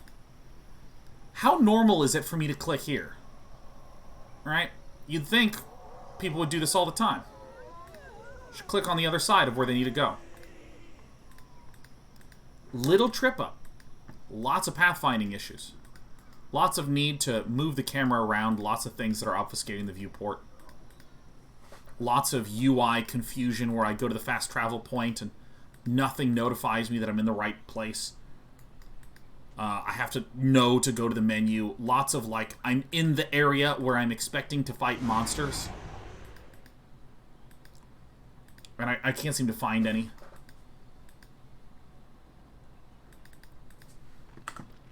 Let me go to options. Let me go to graphics. Is there camera shake?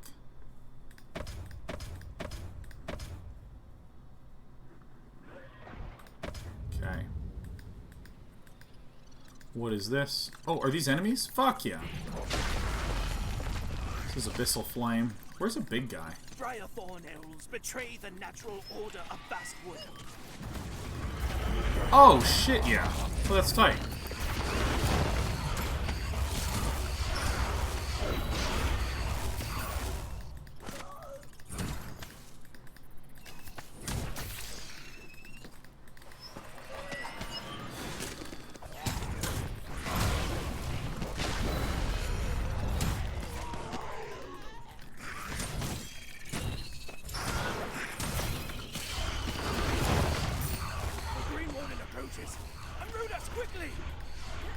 Unroot you? Okay, I think I'm misunderstanding some mechanics. Like, see, this is the sort of thing that I feel like I just can't die. Okay. What was going on with these things? Is this? The Green Warden approaches! Brace yourselves! Oh, okay.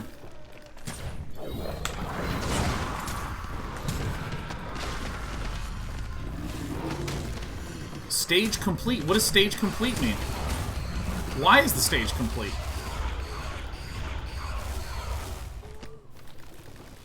Is music turned off? Yeah, I don't think I deliberately turned anything off.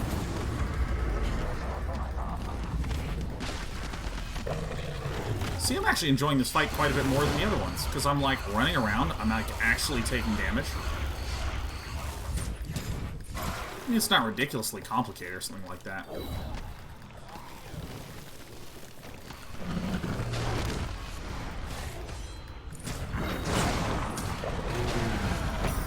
Empowered Green Warden defeated, yes.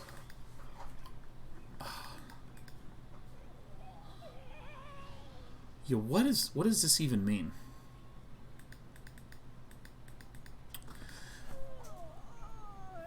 I think it's really important in a game to think about how a player feels connected to the mechanics in the game. Like, because I was joking a little bit about this with Age of Empires 2 that I was playing. In Age of Empires 2, or it's typical RTS, there were times when I was trying really hard to, like, queue up a bunch of stuff and trying to keep my money low. But in RTS games, it can sometimes be a little bit hard to keep track of how many units you're making, where the money's going, how much money is in the queue at your various structures. It can be kind of hard in RTS games to really feel that connection, even with a good amount of experience.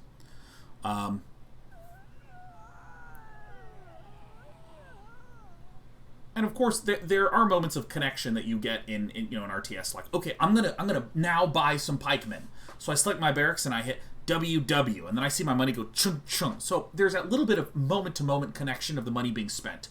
Although sometimes I can lose track of units, right? So I'm using this as an example of one where you're connected in some ways, disconnected in other ways from that. Whereas in something like Magic the Gathering, when you like tap 3 mana to play a 3-mana creature, and then tap 2 mana to cast a removal spell, you feel exactly when the stuff is spent, you see the effect right away, you feel really connected to it viscerally. In other words, sometimes when I'm playing Age of Empires 2, I go, wait, where the fuck did all my money go? Sometimes that happens. Or, wait, shit, I'm out of gold? At no point in Magic the Gathering do I go, holy shit, where'd all my mana go? I've been casting spells this turn, I can't believe I ran out. Because in Magic you feel really connected to it. And I bring this up because in an RPG, if you get a sword that's like 6 to 12 damage, and it's taking you 3 hits to kill a little gremlin, and then you pick up a sword that's 10 to 16 damage, not only is the damage number going up, but now all of a sudden it took 2 hits to kill that guy instead of 3. So you get the immediacy of equip sword, better impact. Or equip sword, different, slower animation. Oh, I see. Okay, so it feels more like this. Got it. Like, I just got done with this fight, and just some stuff showed up on screen. And I'm sort of just like... No Shelter says, hey, now we've all miscounted mana. Here's what you've never done, No Shelter. You've never cast a 6-mana spell, and then gone to cast a 6-mana spell and go, oh shit, I have 0 mana. You know, there's subtle, small things that will happen where you will count 14 when you actually had 13 and you kind of made a mistake, you know. What happened? Leyline energy. Okay, so this is a mission? Okay, so this is fine.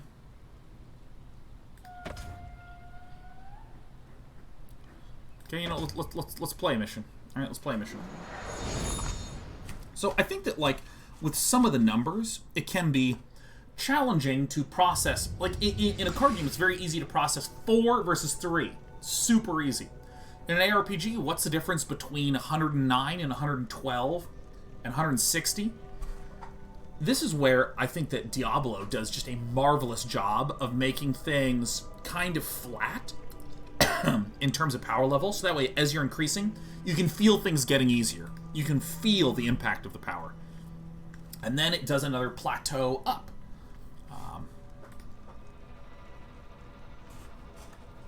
Okay.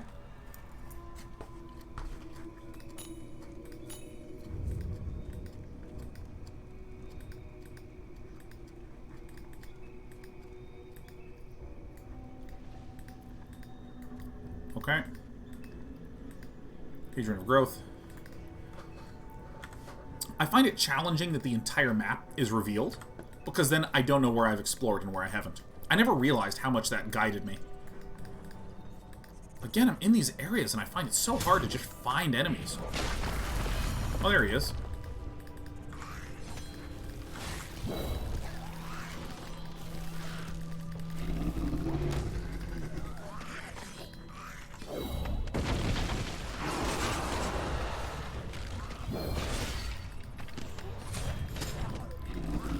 Nice. Oh, I actually deal a lot more damage than I thought I did.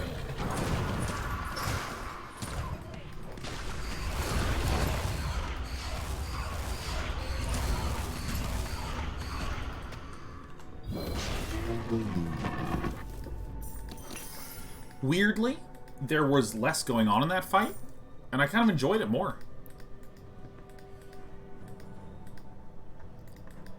Defend the Hadron of Flame.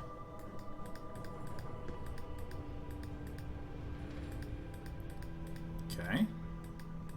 Alright, circle area. Nice. Make haste to the Hedron of Alacrity! Go!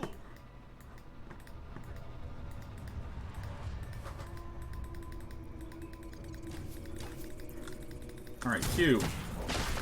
I kind of like it with fewer nerds on the screen, because I can actually understand what's happening. Oh yeah, see, this is awesome. I'm running away, oh no. Oh, misrecognizing my abilities. Oh dude, I'm taking damage. I'm level 3, that doesn't mean anything right now.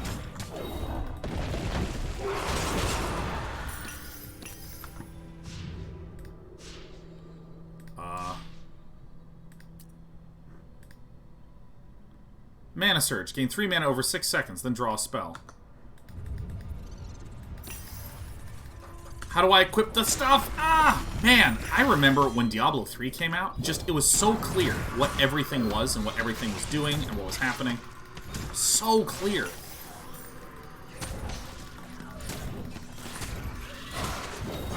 Oops. I didn't see if there were enemies over here. Yeah, I loved my first playthrough of Diablo 3. The loot system did not make me want to play for another 100 hours, because everything was just sort of like flat damage. The air around the Hedron of Creation is getting thick. What does that mean? What are these numbers?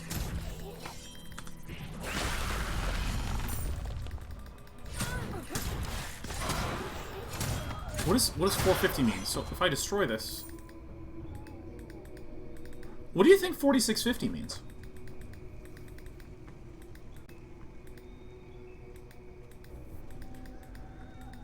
Mr. Mintybug, so you now have an E ability now. And it's nowhere on the interface? It's your score?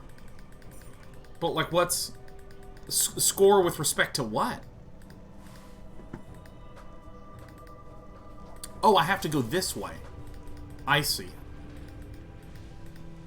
Defend the Hedron of Creation. Oh, okay, I see. So it's like defend this one, and I have to get through it as fast as possible. Okay.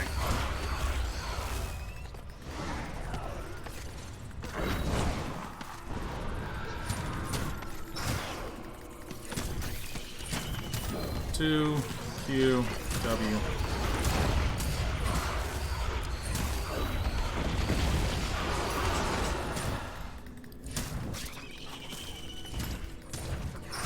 You get scores by killing things and doing objectives. Okay. I see warm air rising from the Hedron of Flames. I think that I think I'm misunderstanding. I think it's Hedron Rush because I need to beat it as fast as possible. Wait, defend the Hedron of Flame? Why? Didn't it just say to go to the other Hedron? So do I just, like, run back to this?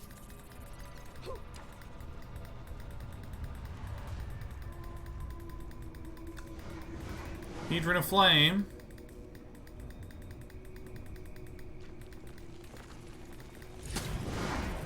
Alright.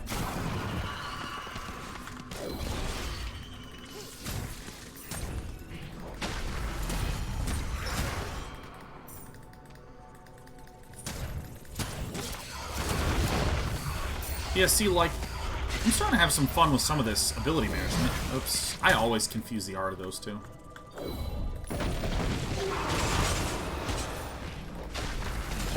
But, you know, like saving up the W to smash through the little guys. Like, really basic ARPG pleasures. Feel very nice. Okay, so now we're at... Yeah, fuck this guy.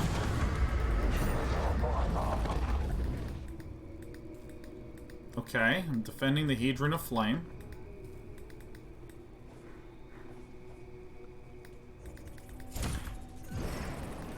Make haste to the Hedron of Alacrity. Go! Defend the Hedron of Alacrity now. Alright, bye, losers. So am I trying to maximize the amount of points gained over time? Or am I trying to just actually defend these things?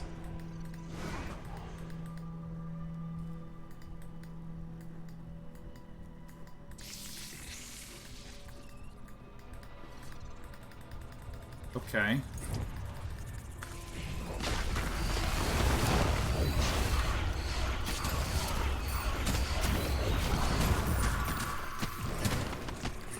So, I've hit my 2.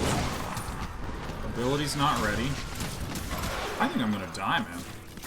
If I die, then the game's good.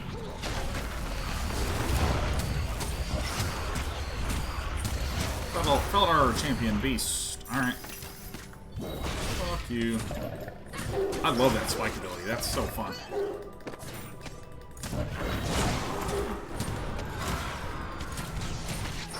Two. W. Q.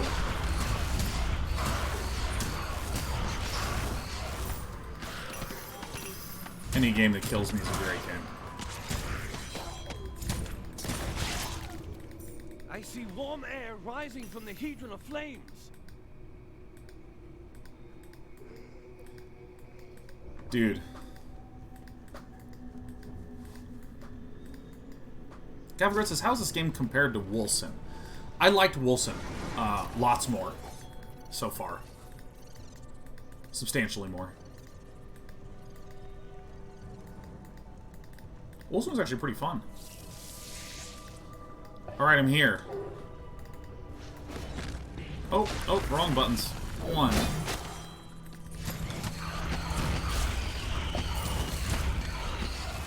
Alright. looks like maybe your pal Day 9's gonna die. One. I think I need to go collect some health orbs. Here we go.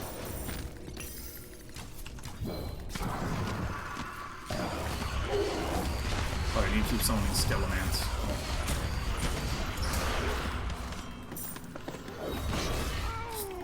That spike spell is very fun.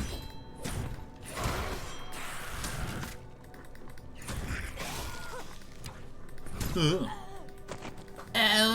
1 minute left, everyone.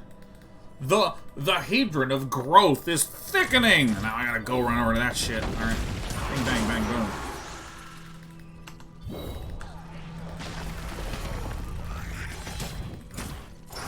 The air around the Hedron of creation is getting thick. Oh my god, it was correct! Oh my god, I'm so good! I should write the game. I should be the writer of the game. Oh yeah. The Hedron. It is swelling. It is tumescent with the ripe blood of creation. Okay, just tell me where to get points, man.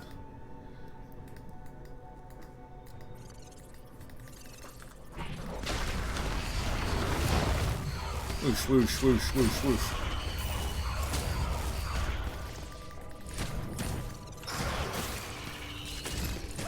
Alright, this one. There's a guy to the side.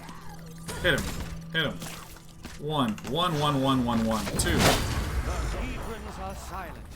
Come, speak with me. Okay, the Hedrons... The Hedrons are silent, everyone. Shadowcat says, wow, tumescent is a word I never thought I'd hear in real life. Yeah. Yeah, I have a big old vocabulary. I went to college, learned words, and when I use them, it's generally, well, making dick jokes. Let me eat some salad, and then we're going to do some stuff.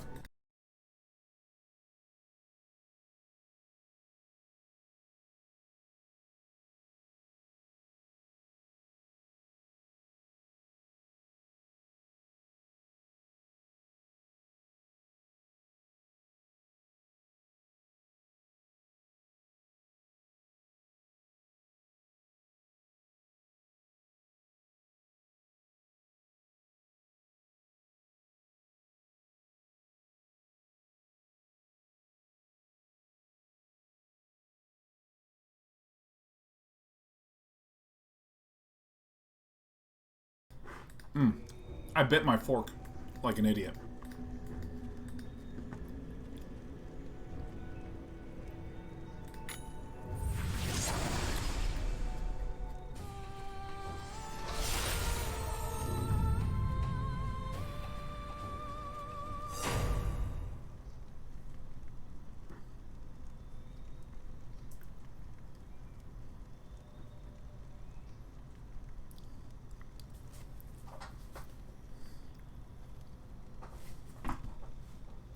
What does this mean? What does it mean? I don't... Alright. Impale, which I have. So I can only assume... Oh. Again, I'm frustrated because, like... Let's imagine for a moment... Let's imagine for a moment that my spells...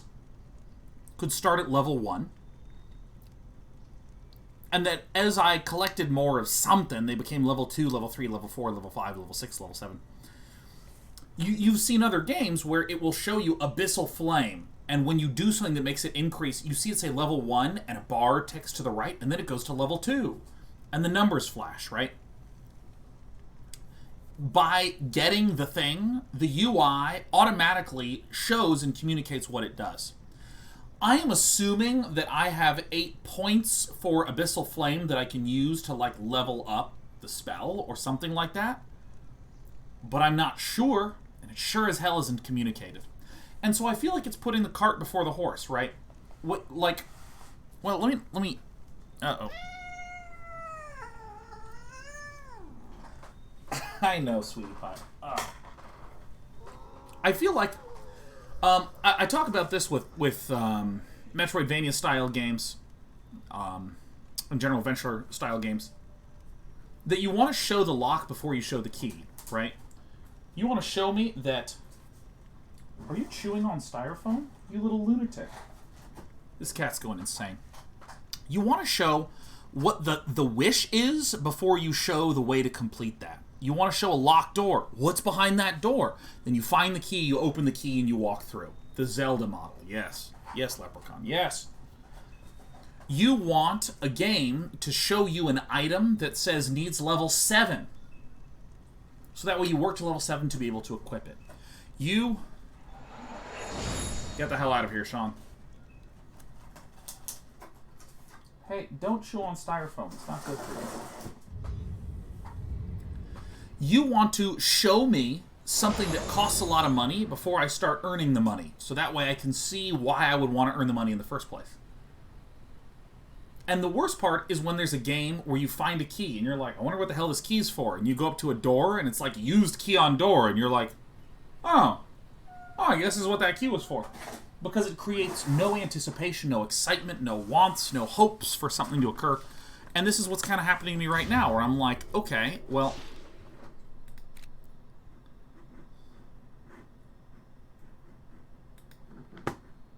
Like, what does any of this stuff mean? 11 out of 160 spell pages? Okay, so this is what ranks it up, I guess. Okay, I think this is it. I think, like, this, 3 out of 160. So again, why show, well, yeah, like Abyssal Flame. Yeah, for instance, why not show a bar progressing to indicate that I have made progress? You can see this little circle here. I'm now understanding that this is 3 out of 160 spell pages. That's and for some reason this circular thing has no... Oh my god, this is killing me. Okay.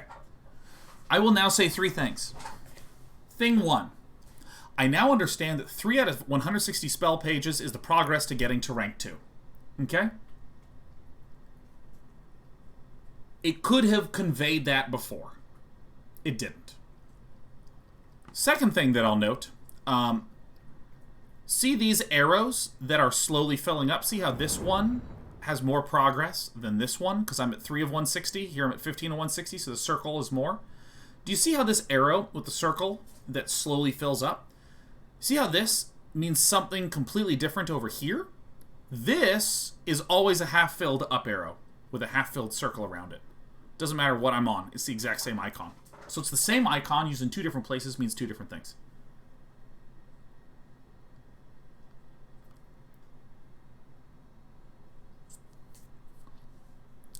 Third thing, and this is a little subtle, but this is still important. Any of you remember what the icon for a spell page was? It was a 3. Like, for 3 spell pages, it said 3. And then it showed a sort of scroll that was, like, unfolding. Do you see that anywhere here? Do you see that symbol anywhere on the screen? No, I don't. And it's kind of one of these little things where UI and UX communicates. That's its entire purpose.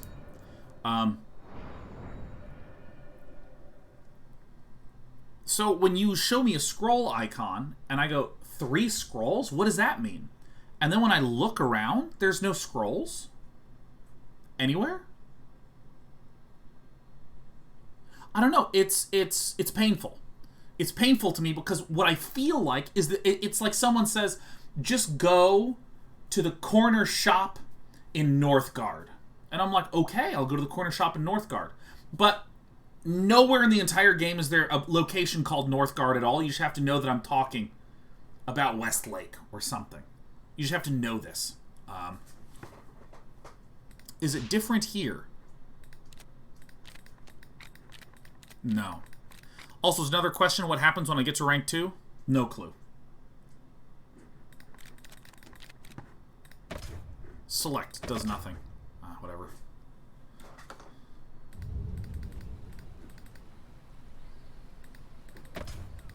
So, speak with Iliadi. Okay, so I need to go to my fast travel point. And the way we do that is we stand on this. Then we hit tab. And we go to map. And then we click like this.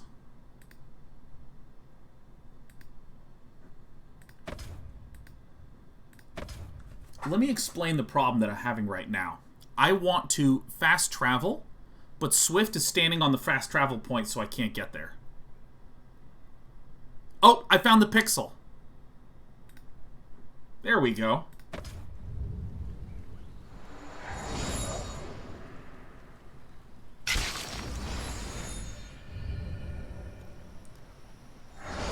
Could you have zoomed? That's a great question. Let's find out. Yep, this is as far as I can zoom. It still appears to be 1 pixel.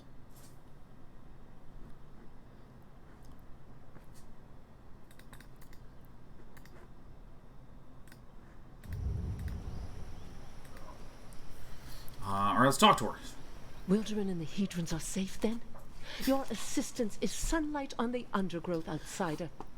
Despite this fortunate turn, we are facing adversity from our own kind now. Pause. When we talked to Iliadi before, do you remember when I went, oh, she has no voice lines, and I did the voice lines. And now there are voice lines. If some characters do have voice lines and some characters don't have voice lines, that looks intentional and normal. Really common way to help draw players' attention to the key characters in your story. And very clear way to sort of de-emphasize other characters that may be very functional, very NPC-based. So I guess Iliadi talks now, which makes it look like either a mistake happened earlier or the lines weren't recorded. Okay. Tensions have escalated between our village and a band of elves living independently within the vast wood. They have been attacking our scouts, which threatens the stability of Briarthorn Glade. I would send Procyon, but that could lead to further tension. They will not expect an outsider, though. If you are willing, I need you to find these elves and try to get more information. And please, take this spell. It belonged to the animist you found in the Vastwood, and it should not go to waste. Consider it a...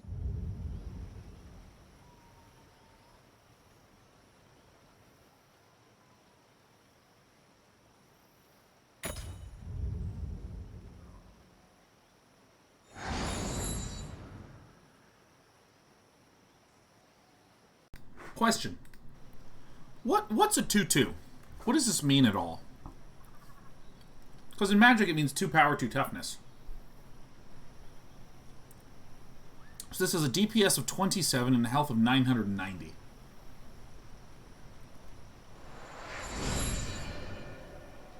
I'm not sure it means anything at all.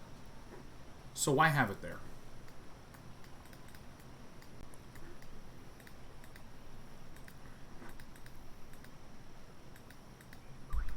I also just want to note how kind of hilarious it is to have this pointing to the left, and then I walk towards it, and then it's over here on the right, and I walk towards that. And then it's over here on the left, and I walk towards this. And it's over here on the right, and I walk towards that. I'm going to go ahead and go to the map and just take a peek at where it wants me to go. It wants me to go way over here. So I'm just going to go down my usual path. Okay.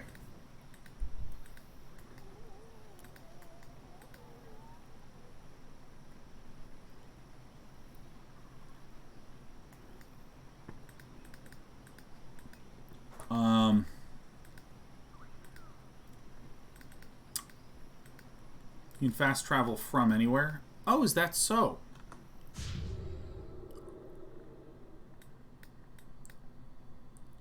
This is where I want to go?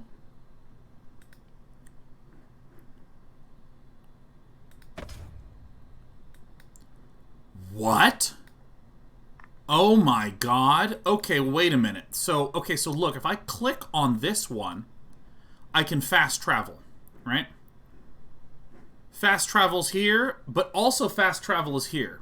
So this is strange. right? Again, it's like if an elevator had an up arrow button, a down arrow button, and then also over here was another go up arrow button. It's a little scary. So we see two of these, right? But if I click on Vastwood Pass, it says you may instantly travel to this location, and then it has select. And when I click that,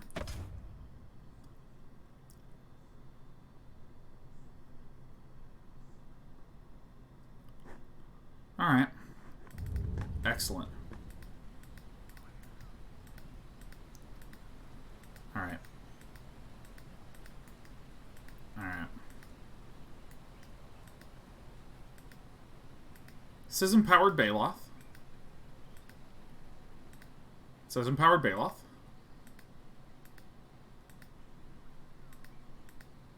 The health is going down on the Empowered Baloth.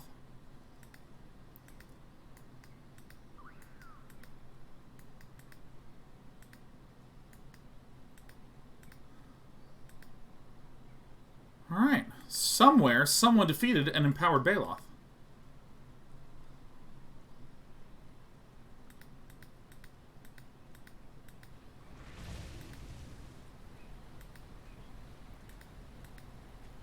What's this green circle for?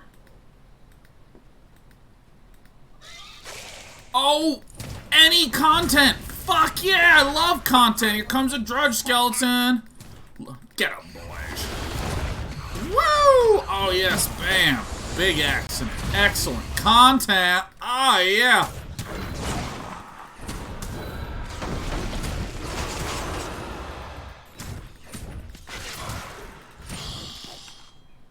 Oops, hit the wrong button. Some of this content's pretty fun. Or excuse me, combat's pretty fun. The spiderlings are getting away! What? What does that even mean? Who's this?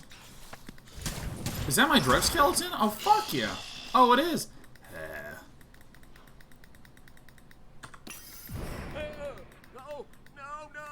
Someone kill these things! Alright, so I need to... Oh, I see. Egg sacs incinerated. Stop this madness! Oh, found another one.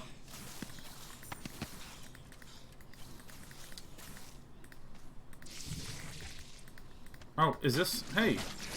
2. 1. 2.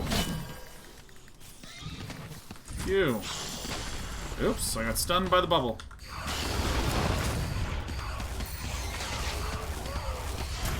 Dude, I'm getting, like, perma-stun. This is so funny. Oh, that's so much damage. I love it.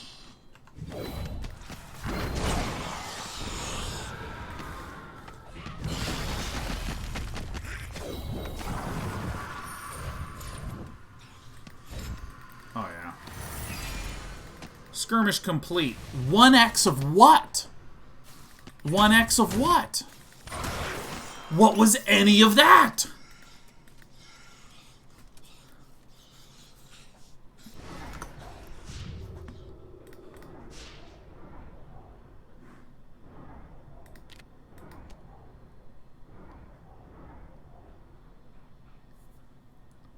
What does that mean?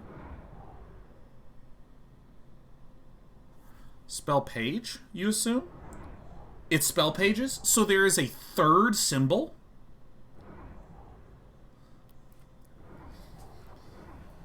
Okay. Okay. You went from 18 to 19 spell pages. Okay, so 1x means one copy of a spell page. One, and then an image of a scroll also means one spell page. And then in other locations where it literally just says spell pages, it means spell pages. Okay. Okay, got it. Oh, okay, so I was supposed to be following this, right? Nice.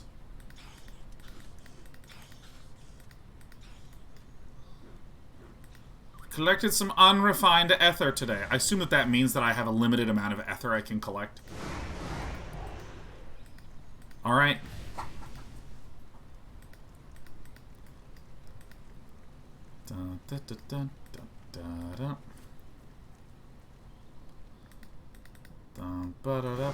Here's some beautiful art. We're just going to walk right past.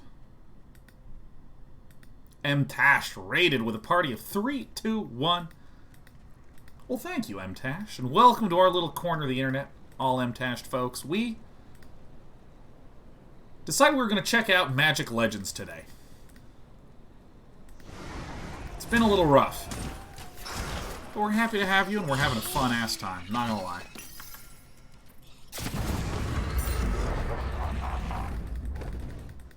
Oh, ha, ha, ha. Alright, there were some enemies. Please collect the fast travel points. Okay, so it could be argued.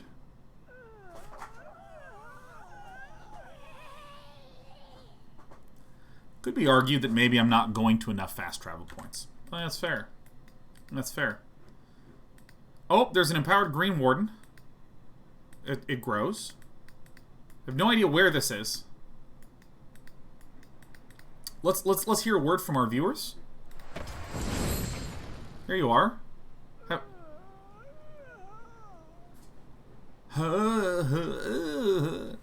By the way, do you remember when the it showed us that you clicked a button to hold in order to see the reticle, and you released to cast? Did everyone see my everyone see my hand on my face? AKA the button wasn't held, but the circle was still there.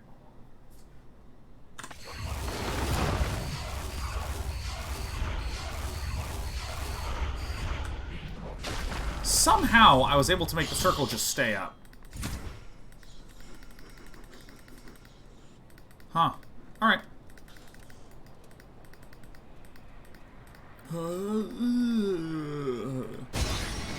Fast travel activated. Alright, so if I click down here, my character will run straight there, so you pathfind with it.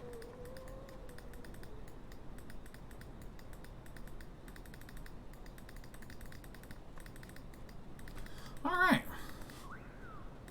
Well, speak with the elf. You look like that other outsider. Back away before I put an arrow in you. Oh my god, it's the actor from Burn After Reading. You know what I'm talking about? Oh my gosh, like the elf looked exactly like that. It was incredible.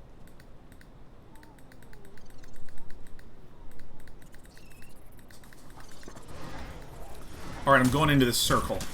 Defeat hostile elven captors and forest beasts. Justice. Summoning a guy.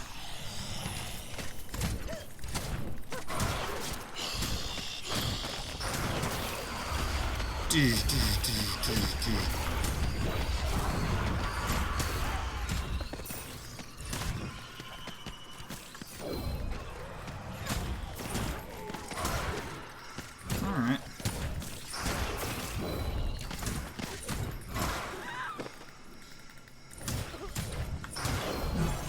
Oh, wrong ability. I always mess up that one. Alright, let's keep shooting stuff. Albatross times have eaten nothing but blue cheese, popcorn, and frozen raspberries today. That is what I'm talking about right there. Hello? Unroot Briarthorn. Wait, this is Unroot Briarthorn Marksman, but now I activate Hedrons and this increases. Should this say... If Procyon can tame a Felidar... Or is it that activating the Hedrons is what... The Green Warden approaches. What? What happened? I think... Here is one. Now I think perhaps what was going on is that I can make the area harder if I activate all of those before it's done. You I could do it, just like our Huntmaster. I actually think that we can glitch out the pathfinding keep this between of villains. us, eh? Because I mean, if the enemy's using similar pathfinding to our character, I want to see this.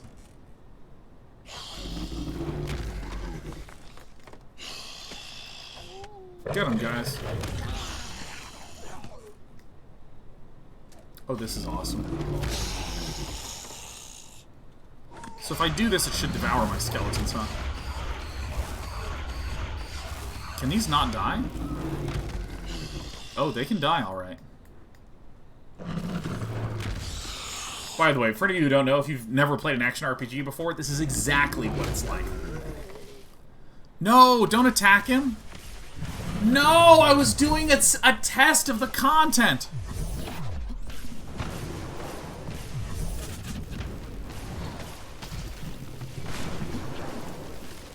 Aw, man, fine. I'll just do this shit. That's not where my mouse cursor was. It's not where it was. 2x. 1x. Okay. I like the idea that guy was just wandering through and was like, this guy's an idiot, and just killed everything. Mana Tower of Control. Is this the Mana Tower of Control?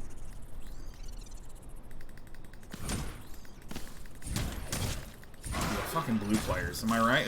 Ugh. Just come in. Look, counterspell! And I was like, would you let me play my game? He's like, no! I play blue! Alright, here we go. Oh my god, there's money on the ground! I got 1 gold! Are there players in the same instance? It looks so, Mr. T. Can I pick any of this up? I wonder why it's sparkling then. I'm a gamer. If it sparkles, I should be able to interact with it.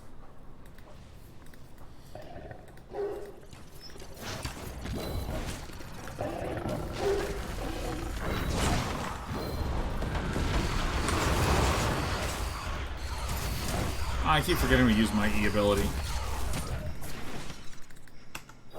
I used the ability correctly this time. Summon a Skelepal.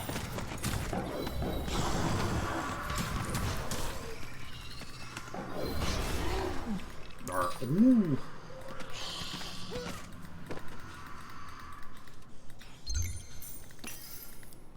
Wrapping of the occult. Equipment. Costume. Okay. Alright, it's time. Let's interact with the content. Loadout. Equipment. Okay. Activate Mana Surge. 10%. Sacrifice your lowest toughness creature and deal 500% of its power and damage to foes near it. Okay. Activate your utility. Black mana creature potency. What does that mean?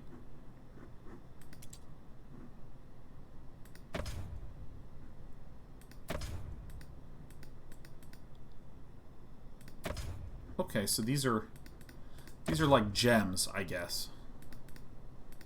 Other ones are locked for some reason. Mana creature potency for 15 seconds. Batman W says, it's your sperm count. Oh my god, that's so good. Plus 250 creature virility for 15 seconds. Oh my god, it's just the most potent skeleton. It's got like 11 skelebabies. Alright.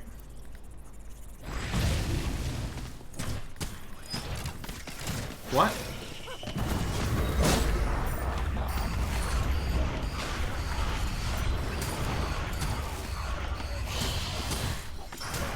This is a really weird way to convey that my mana's regenerating faster. Like, I'll hit it again, like this. Because what it does is it actually obfuscates the entire mana bar. I can't even see what's happening. Unlock the fast travel point. Okay.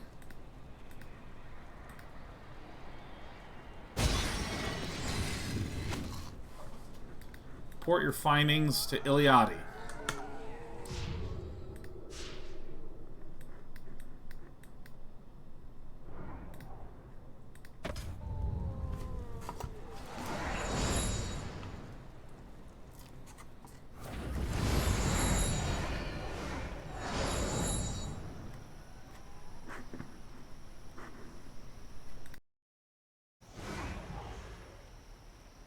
One of those elves spoke true. The land often shifts beneath our feet, so villages like ours are rare in the Vastwood. As for the other elf, it sounds like he encountered the witch you're after. If she attacked us, she is likely attacking other elves. That would explain the increase in vitriol. Huh. That reminds me, there is another matter I wish to discuss with you. An eccentric merfolk scholar by the name of Karma came to the village requesting aid. She said she'd been trying to stop her fellow merfolk from corrupting hedrons, to no avail. She is searching for answers in Tikal Harborage. We wish to send aid, but Nissa is still watching the ley lines here. Can we trust you to meet with Karma and assist her? Can I just say,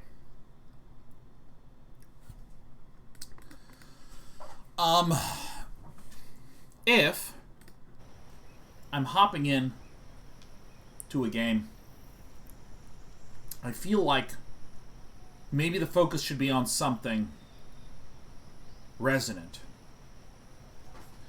Let me take, for instance, the Skeleton King Leoric from the original Diablo. That's kind of cool. A resurrected skeleton king. Tight.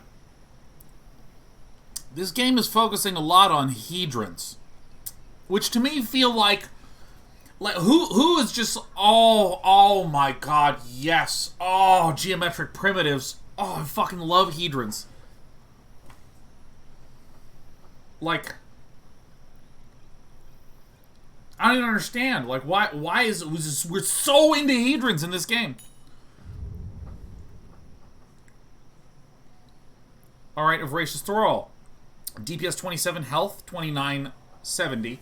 So if my math is correct, this should be a 2-5, huh? It's a 5-6. What in the actual fuck do these numbers mean? Hold on a moment, okay?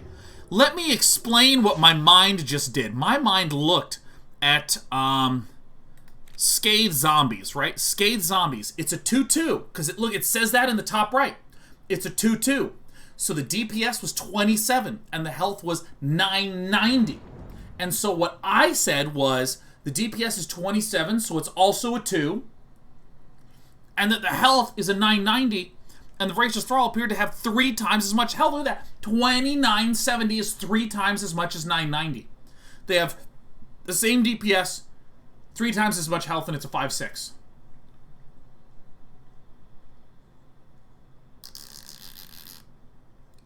Righteous Bruises, the DPS might be all 3 2-2s counted. Very fair. It summons 3. However, I will note that 2, 5, and 3 are all relatively prime to one another. So, in other words, there's no way to divide any one by another one and multiply any one by another one in order to get any of the numbers to work out, period. There's literally no way to make it work.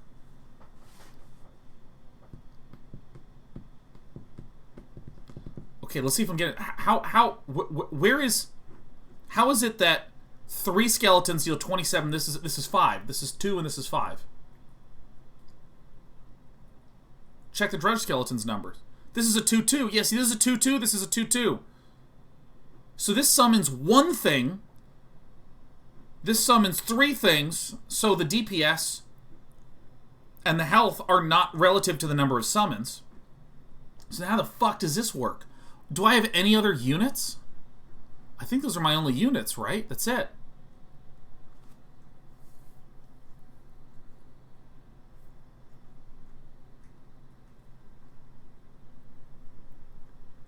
I have a class ability too, and how do I check this?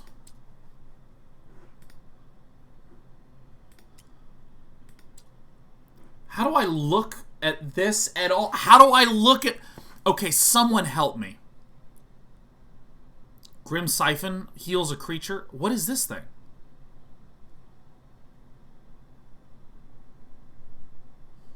Thrall attacks super slowly. Yeah, I'm not concerned about what its attack rate is. I'm concerned about what does DPS and health have to do with this number at all. View stats in the bottom center. Let's try it. Let's... No.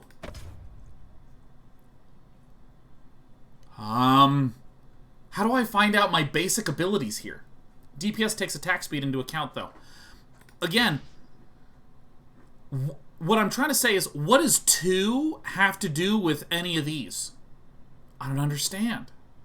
I think these and these have essentially no...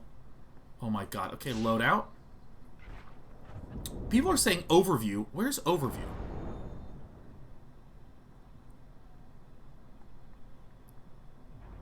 Here it is. Goodness.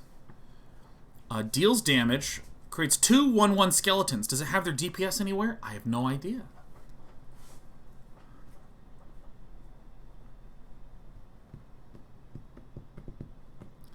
This is so weird. Because, like, I'm starting to think that maybe this card was a 5/6 in Magic the Gathering, so it just has these numbers to be like, we fucking played the game.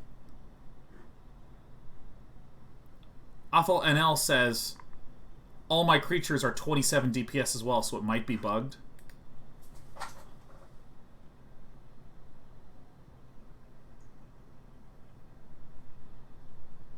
Oh, maybe that's what's going on, huh? Because that makes sense, because a Scathed Zombie is a 2/2, so the 2 toughness translates to 990 health.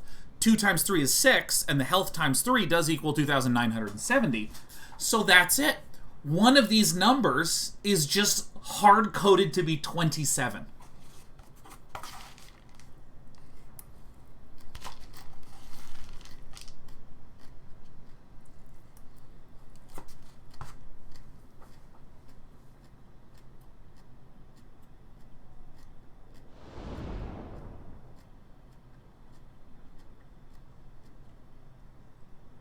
Okay.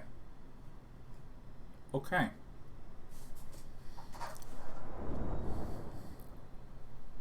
Okay. All right. Echo 360 says, I resub just to confirm all mine say 27 too, and I'm playing a different character.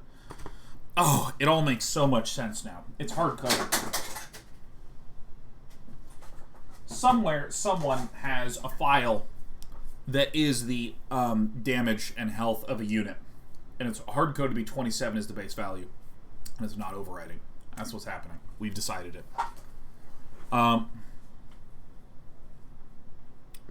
Okay, let's play a little more. We have to assist Kama's investigation. T. Map.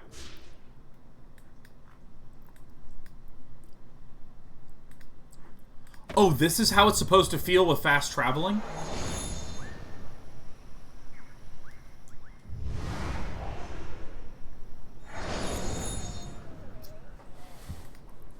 Okay, so then I just wander a few yards over here. A few yards over here. Where does this game want me to go? There we go. I had to go around this way. Okay. So I'm supposed to walk 1 inch.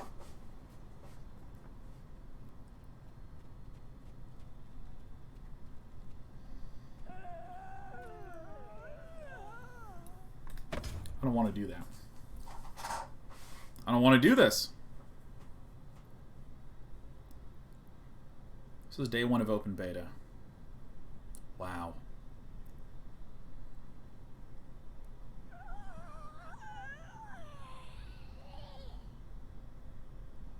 Okay, let's make ourselves do it. I'll be honest, my overall evaluation is pretty negative. I will finish playing this thing, and then I want to think through this a little bit. Oh yeah, Undead Pixie says, I feel there's an emphasis on Hedrons because you're currently on Zendikar. I will note, I think you are dead on for, like, Hedrons being a sort of an iconic component of Zendikar. Absolutely. What instead I'm saying is, of all planes where we could have begun, and then, of the one we chose, why are we picking one of the least emotionally resonant things? For instance, if, what's the horror plane? The horror, the scary monsters plane. Oh my god, what is it called? I can't believe I'm blanking out on this. It's like one of the greatest sets ever. Yes, Innistrad, Jesus. Innistrad, if you start on Innistrad, and there were, like, zombies and werewolves, werewolves were snatching people in the middle of the night, and they wanted you to go find them, where it's just like, oh no, here's the fucking vampire lords and the fucking werewolf king fucking with you, there's something where it's like there's something so much cooler about that compared to a Hedron. You know what I mean? And this is not a strong point. This is not like the game would be 10 out of 10 if they did this, and it's ruined because of Hedrons. It's, again, Hedrons is like, again, one of those little tiny trip-ups. Like, why Hedrons? Blue skies and clear waters outside. On the way back, they ignored... Follow the trail of the Hedron tampering merfolk. No! Not someone who would ever tamper with a Hedron.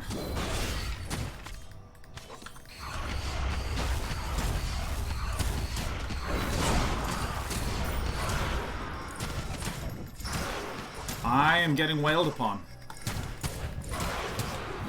I'm summoning a 2/2 to deal a whopping 27 DPS.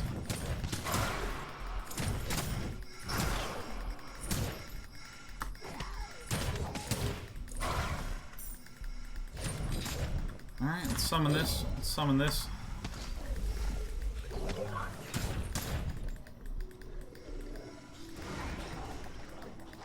Come on, guys. I see some supplies there. It looks like they're shielded, though. Redirecting leyline energy with the Hedrons should bring down the defenses.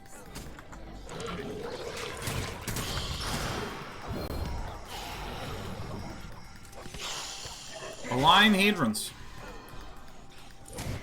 I'm just gonna do it. Hedrons are extremely heavy, so you'll have to hit them pretty hard to rotate them.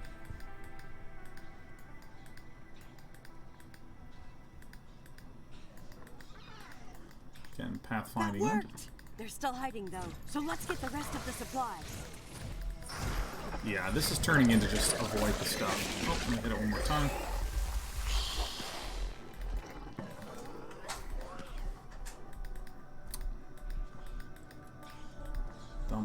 This stuns me for a while. Close. No.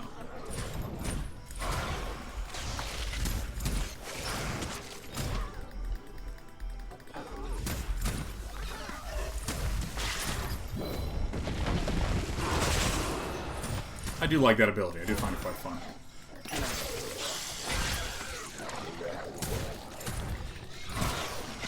Okay.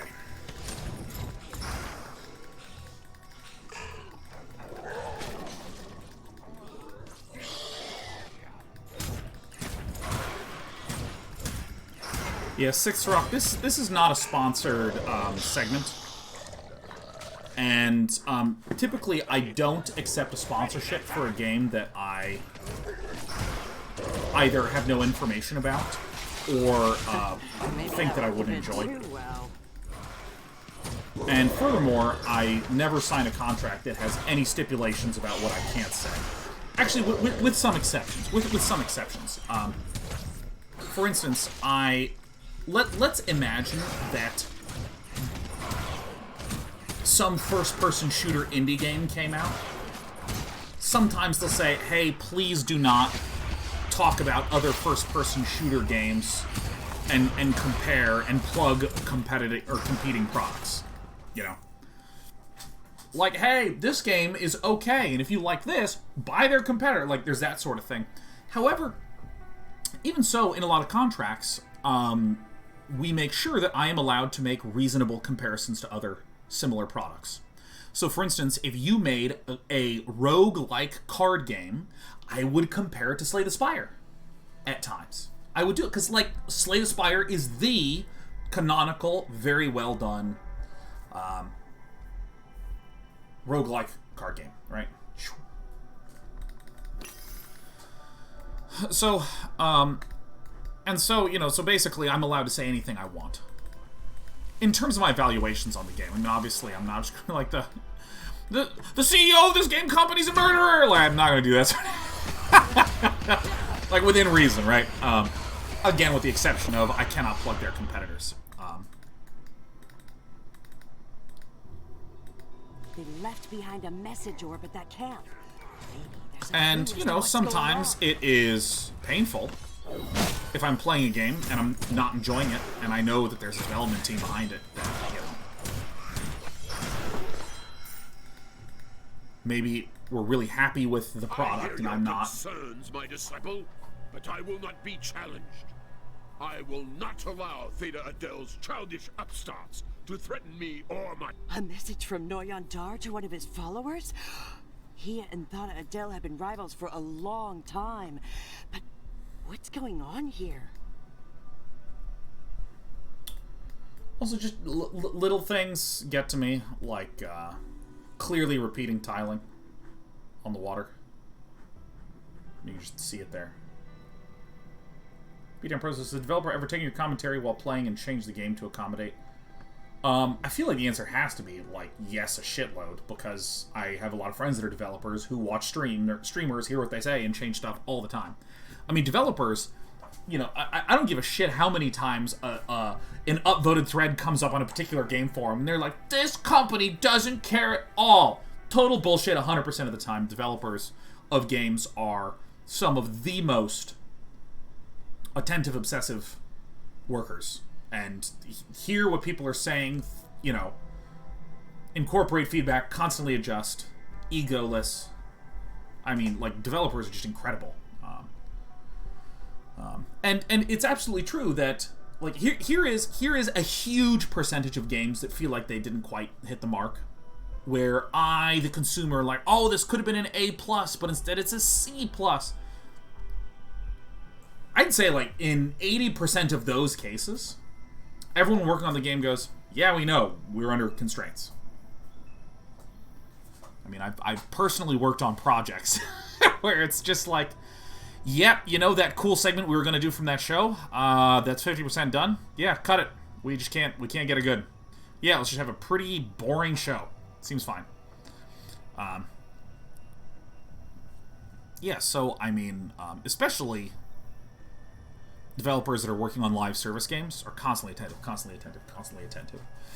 And there is a sort of, I think, challenging spot that I am in as a feedback source, which is that I am primarily doing this right now as a form of entertainment. I broadcast the game, I share my thoughts about it, I give humorous and charming reactions to things, right? So, for instance, the feedback that I would give a developer about this right here is I would say, I'm seeing an inconsistency in the symbology around spell pages. Because here it looks like it's an up arrow that's half filled. Here it looks like an arrow that's filling proportional to the spell pages, but it's not this way here. I see when I complete this quest, it says 8 in a scroll. And I think that, I feel like the symbology could be improved. Do you mean symbolism? No, I mean symbology. As in, like, the use of symbols to represent this sort of thing. Symbolism is typically used as, like, a sort of, like, subtle, nuanced hinting in storytelling. But anyways, I would say, like, well, let's ignore the word. I feel like there's some ambiguity around this symbol and the use of symbols here. Like, that's what I would say. However, because I'm broadcasting, I would just be like, okay, hold the phone here a little bit. What's going on here? Right? I do that because it's funnier. It's more entertaining. And frankly, it's quite fun to just be like, hold the phone, mister. Because what am I doing? I am deriving joy from the experience of looking at and talking about a UI.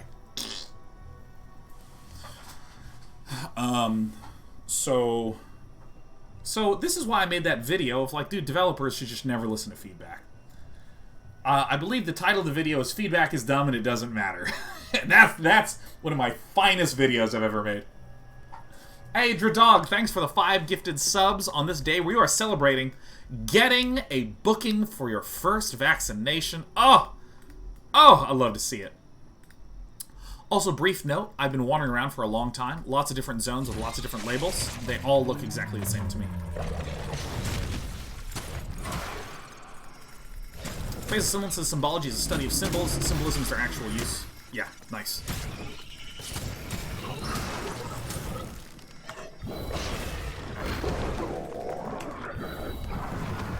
Do I just avoid these nerds? Let me throw this down right here.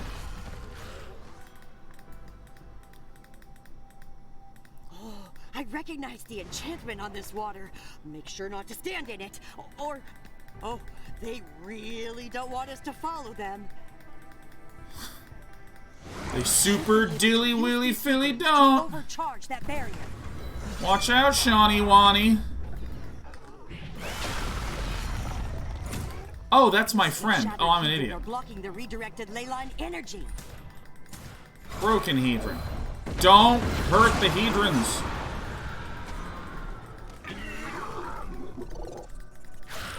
Alright, my guys are just doing shit over here.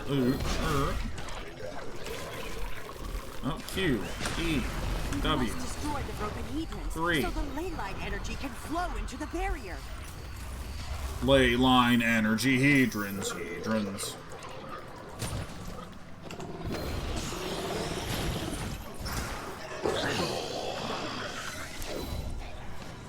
Oh, you scared the shit out of me. W. This W ability is very good. Meow, Dad, meow, I want attention. I have no idea what's going on. We must destroy the broken hedrons so the ley line energy can flow into the barrier. Oh, I see. Let's use our ultimate ability here. Meow. Yeah, I'm feeling some Magic the Gatherings in our future. Hedrons. What meow. Don't you understand? The royal causes great upheaval, but also glorious regrowth in its wake. Nobody cares. Dun dun dun. Nobody cares.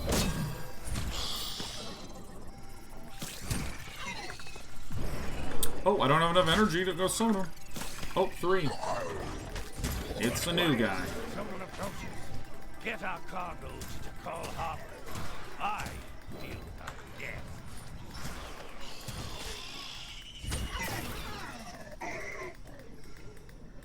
You seek to stop the regrowth of Tazim, Scholar?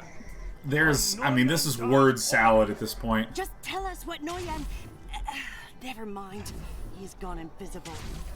Hedrons. One way to stop a discussion. Oh my god. Oh, I was having a discussion at the bar with my friends about our favorite shapes, and across the board, here, outsider. We These all love will heal Hedrons. you. I'm so into Hedrons. Oh, I'm sorry, I needed to enter the area.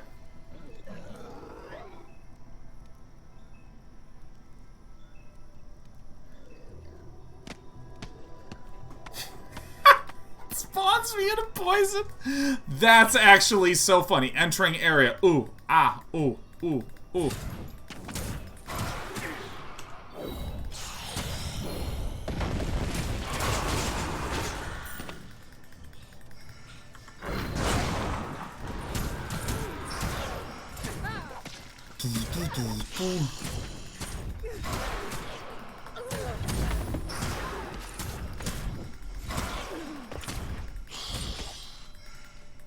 What? I'm sorry, I zoned out for a moment, which maybe is the way to play these games. Water Elemental.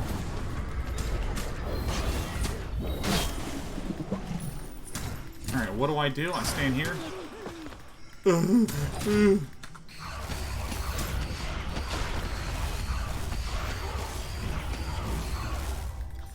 Oh, every single fight feels the exact same.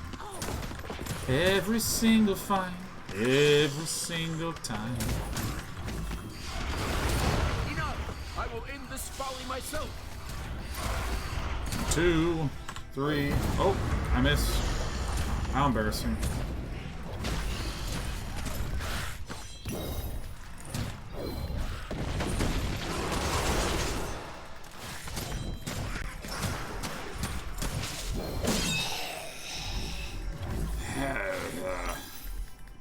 Did I win? Oh, there he is.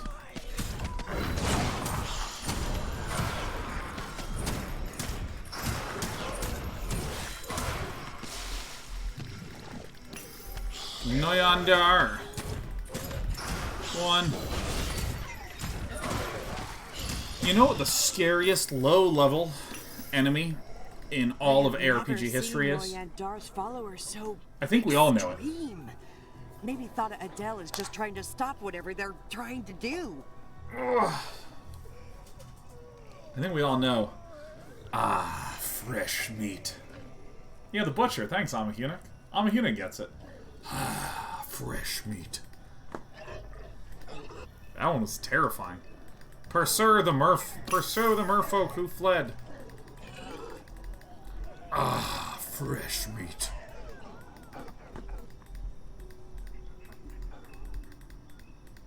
The sanctity of this place has been fouled. You know, again, there's little trip-ups, like when I'm walking across, and then it just goes like, go this way. And it's like way the hell off to the east.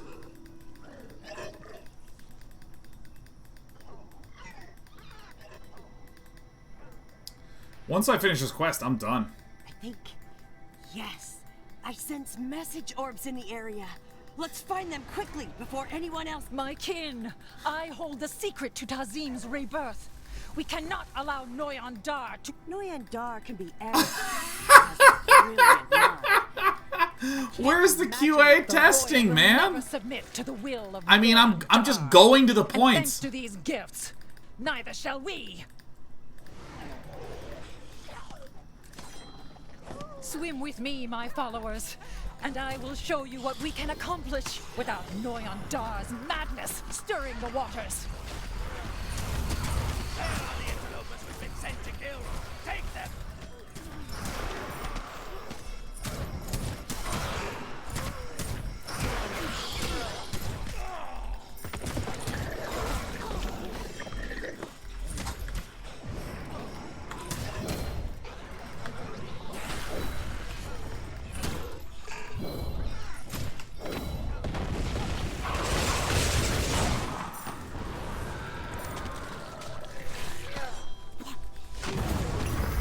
Oh, I just, again, I zoned out and was fighting stuff. Some of the combat's pretty fun, not gonna lie.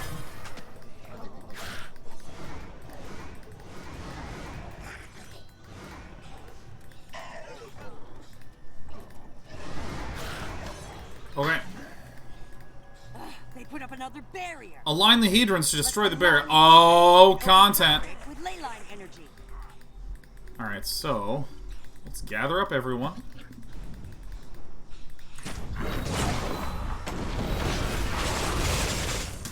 That's pretty fun. Oops, Q.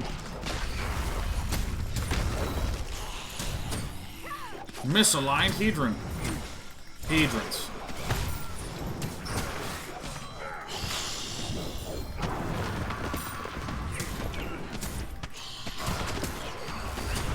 Dark Paladin says, man, I wish this game had more Hedrons. I fucking love Hedrons. Oh my god, it's so great to see a kindred spirit. Someone who appreciates Hedrons, because let me tell you something, I hate every time a level boxing, or a level designer tells you that they gray box the level. Why gray box when you could gray Hedron it? You know what I mean? Like, why do they have serial boxes when they could have serial Hedrons?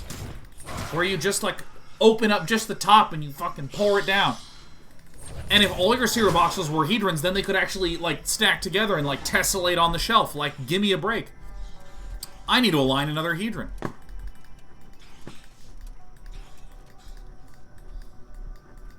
Yeah.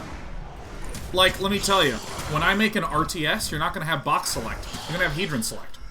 Every time you drag the mouse, it just forms a three-dimensional Hedron. And then that way you can...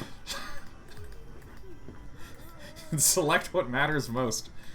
It's really good. It's really good.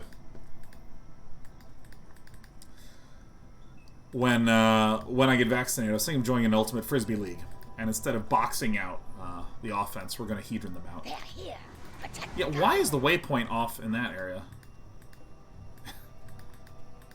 Come on! Go mentioning cargo again. What are they hiding? Oh.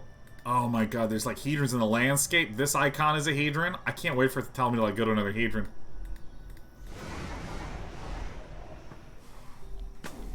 These devices.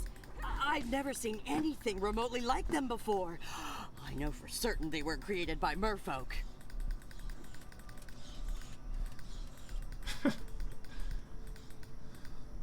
Noyan stand. I cannot allow you to get in my way. The fate of Tazim is at stake. Oh, I can use my abilities here? What you cannot understand is that only I hold the keys to Tazim's rebirth. I will command the Alright. royal, Again. Who stands in my way? I can use abilities during a cutscene, and I can be in combat during the cutscene. I want to stress that I was in combat during the cutscene.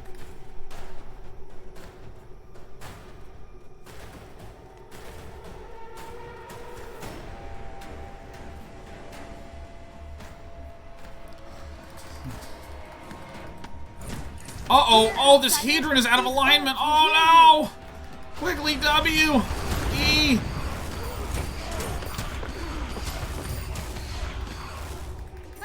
Three!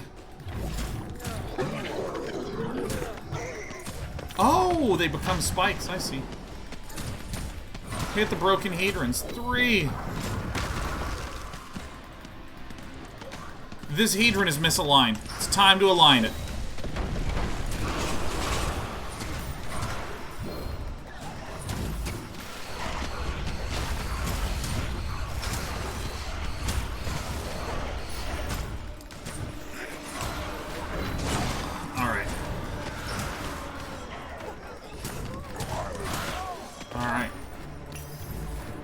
Dude, oh my god, I can't attack him yet because he's fucking Hedrons. They're aligned everywhere I go. Gotta get them in the right alignment. Alright, I'm running this way. Is there? Oh, fuck yeah, another Hedron? Oh, this kicks ass! Yes! Yes, yes, yes! Hit the one button. Oh my god. Oh, if there's 5, I'm gonna have an erection. Absolutely. Is there... Oh! Oh, well, guess I'll just have to play. Alright. Noyandar, 3.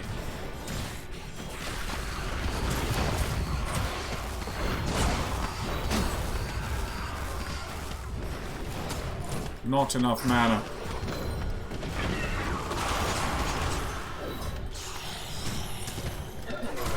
What are you doing, baby cat? Oh, I'm low on health? Alright, collect orbs. Not in time. What is this? Let go of me, man.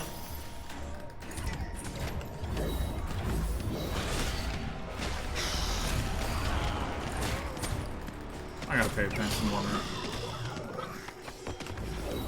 Noyandar.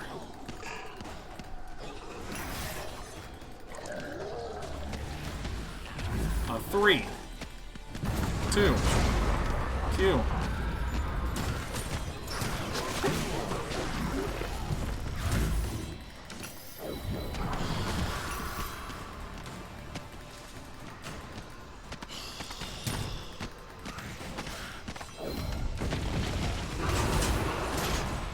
That is enough! I will fight. You're chasing the wrong person, outsider! Your merfolk friend should have known where I stand. I love us in this game. Our identity of just like an end-to-end moron. Everything that goes into our head is purely emotional, not rational. We trust every other person with our life, and every other person we meet is the enemy, regardless of what's happening. It doesn't matter. Your plans stop now. Obviously. But Theta Adele's schemes continue. By your actions, you have only allowed her recklessness to win out. Continue! For now, I surrender. Take me to the one who sent you. Perhaps you know, I can talk some sense just into them myself. Type any dialogue except continue. You know what I mean? Or use a different UI element. You know what I mean? Get up, we're going to Briar Thornglade.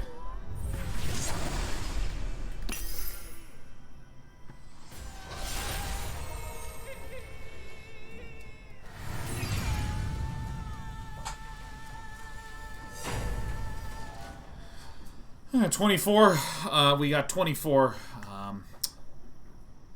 scrolls.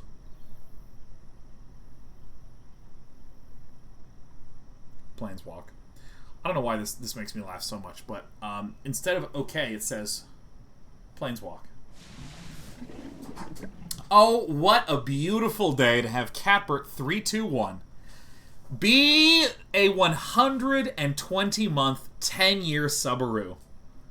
10 years. At this rate, my sub will end up in my living will. Hell yes, Catbert. We warmly welcome you for 10 years of subscribing to Day 9 TV, man. Fuck yeah. Is it the first 10 year on all of Twitch? I think it is. There is, because I believe that there was one brief period where Catbert was not missed 1 month, but then, kept going. Early on or something. Because I know that someone has a longer, unbroken sub streak, but, Catbert is the longest, the highest month sub on all Twitch. What is this guy? Oh. Alright, so we need to speak with Iliadi. Let's go here. Yeah, Twitch told me this, which just surprised the hell out of me. And I actually suggested that maybe their data was wrong, and they went, no, we have the data. And I still don't believe it. You know? Still don't believe it. This says that's a sweet shirt, Dana. Thank you, I do think it's quite a sweet shirt. Here we go. It is good to see you again, outsider. Kama brought Noyan Dar to us for an audience. Noyan explained that there is...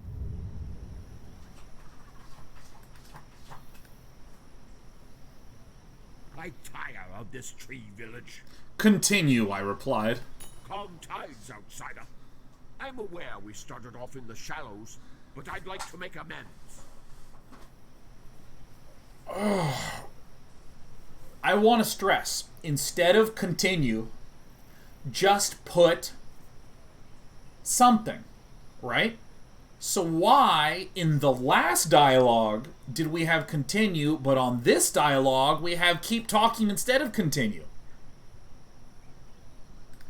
The witch you're after came at, I am not sure. Back to making, I'm also going to tell you where Thada Adele's followers hid some of those strange devices.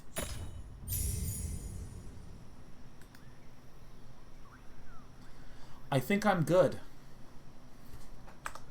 I think I'm going to officially... how do you close this game? Here it is.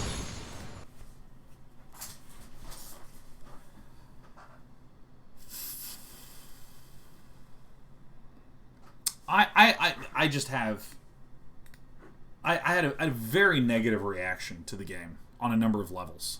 Like, the UI UX was just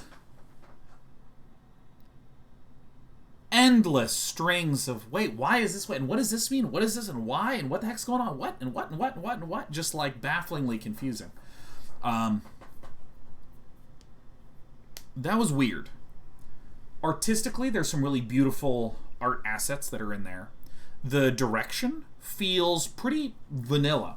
It's, you know, very... Well, it's vanilla without really standing out. Like, take, for instance, did anyone play Baldur's Gate 3? Remember, like, one of the very first areas in Baldur's Gate 3? There's, like, this crashed organic spaceship.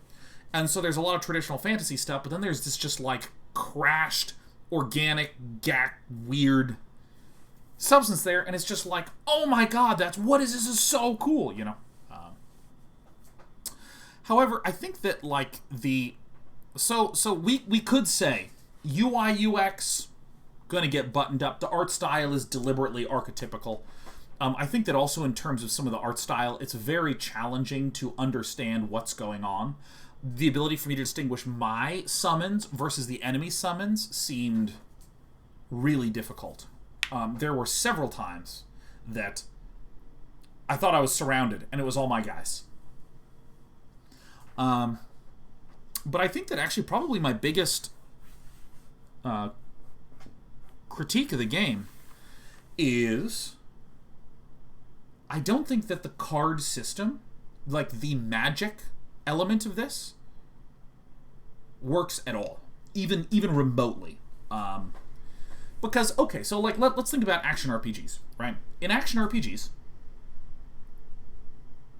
you have Diablo 3, which has like the most satisfying visceral combat ever. Do you remember when I was the barbarian and I was leaping around and I was just laughing because it would make me so joyful?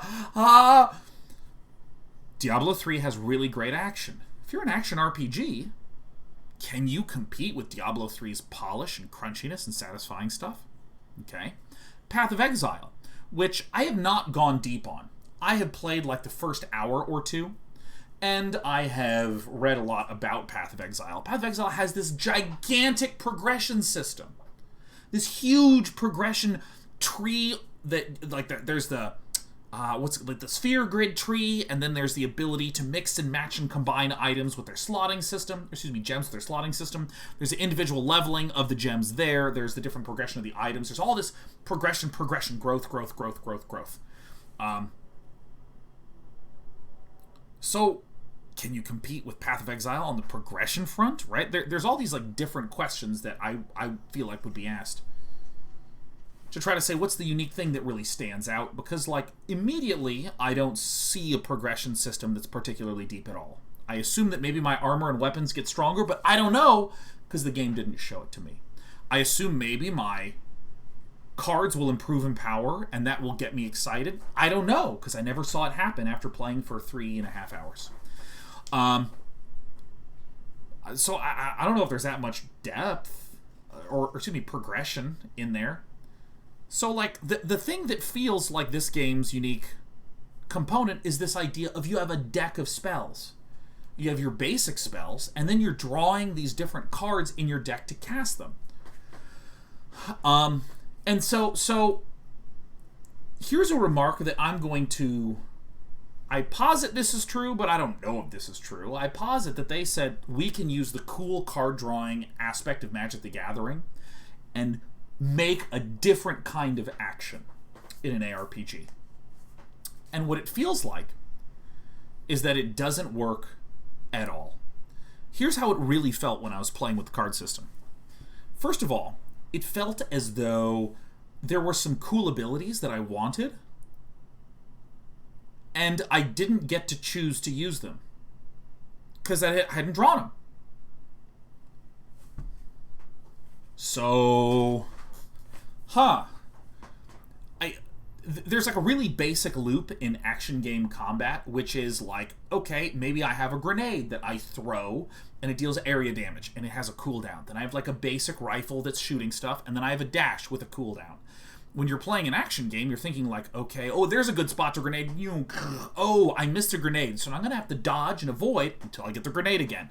There's like the clarity of how you... I shouldn't say the clarity, but like, it's clear that the problem is how you're managing the use of these abilities. And whenever you see certain situations, it's supposed to make you go, oh, here's the time to use this. In this game, it felt like I was just kind of hitting a button whenever I had it off cooldown. I was just hitting it and hitting it and hitting it and hitting it and hitting it and hitting it. And there was no choice, no interesting decisions, nothing. Just use the stuff. And I suppose that maybe randomly I would get an opportunity to see things line up when I had my line ability. Hilariously, when I was in the tutorial zone, like right at the very, very, very beginning, in the tutorial zone, I remember thinking, oh, hey, I have this line ability. I'm just going to use this on cooldown. And it was really nice to use it on cooldown, angle a little bit, use it again on cooldown, angle a little bit to line them up, use them on cooldown. And when I got more cards, I stopped being able to do that, and the game began to feel kind of like random and mushy and nonsensical. Hello, Despy. Hello, sweetheart. The fact that you summon monsters... Summoning monsters appears to be... Actually, Craig, I think you capture it. That it's not that the game lacks interesting decisions, it's that it lacks decisions. I hit my buttons on cooldown. I do not manage mana. There was no point in the first 3 hours in which I managed mana at all, period.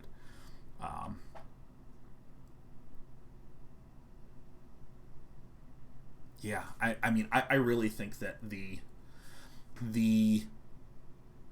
current implementation of the deck and how that works in combat feels like an anti-system. It feels like it feels like it hurts the gameplay rather than creating something new and cool and fun. Barbaric Monkey says, how was the loot? Didn't see any. I picked up 1 tunic in the game. And I played, let's see, how long have we been playing? Been playing for over 3 hours. It is... It was bizarre. Utterly bizarre. I'm kind of exasperated having played it for 3 hours. Yeah, no, I'm sort of surprised. Yeah, no, we're definitely switching to Age of Empires. Age of Empires, excuse me. Magic the Gathering. Tomorrow is Age of Empires. And then Thursday is Magic, and Friday we're going to play Northgard. Andren says, so TLDR, not enough Hedrons. That's what I'm hearing. Yeah, I mean, I would give the game... I'd probably give it a 1 out of 10. Because there were times when I just had the fun, explosive combat. And I was like, ooh, that's pretty fun. Yeah, it's either a 0 or a 1. I mean, it's awful. It was awful. I was just shocked. It was shocking. Like, okay, I mean, any aspect that you can point to, the game does a very, very, very poor job. Like, for instance, there's an overworld, right? Now, if you have an overworld, and by overworld I mean, like, I'm in the town and we need to walk to here, you just start walking through the overworld. Start walking through, like, the main level zone. The Untamed Jungle, or whatever it was called. Wow, wind's loud today. Nice. When I was walking through that area, I didn't encounter any monsters. It was dead. There was nothing going on. Occasionally, a health bar of an enemy that I couldn't see, hadn't seen, and would never see showed up on the screen, and it just ticked down, and then it was like, it has been slain, and I'm like, okay. I was like, oh my god. Holy shit, look at this. Brian Kibler himself hosted us for 1,000 human beings. Oh my god, welcome all Kiblertrons, and welcome Brian yourself. We just got done playing Magic Legends, and we did not like it. Even a little bit. Even a little bit. Kadoink says, I suspect there are so little monsters because of a code issue. Why else were those weird artificial things? You know, I think that because the overworld allows for multiple different players to be wandering around, I think other people just cleared it out.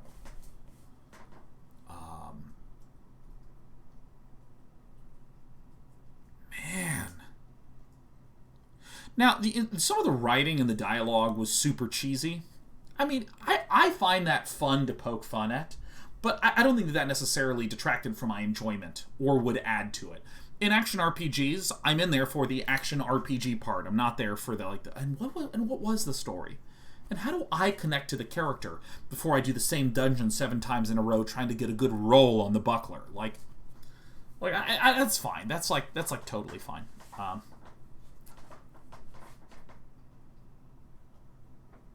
Kane just says, am I wrong for thinking that open beta is still early enough to fix these issues? Yeah, no, okay, so here's the thing.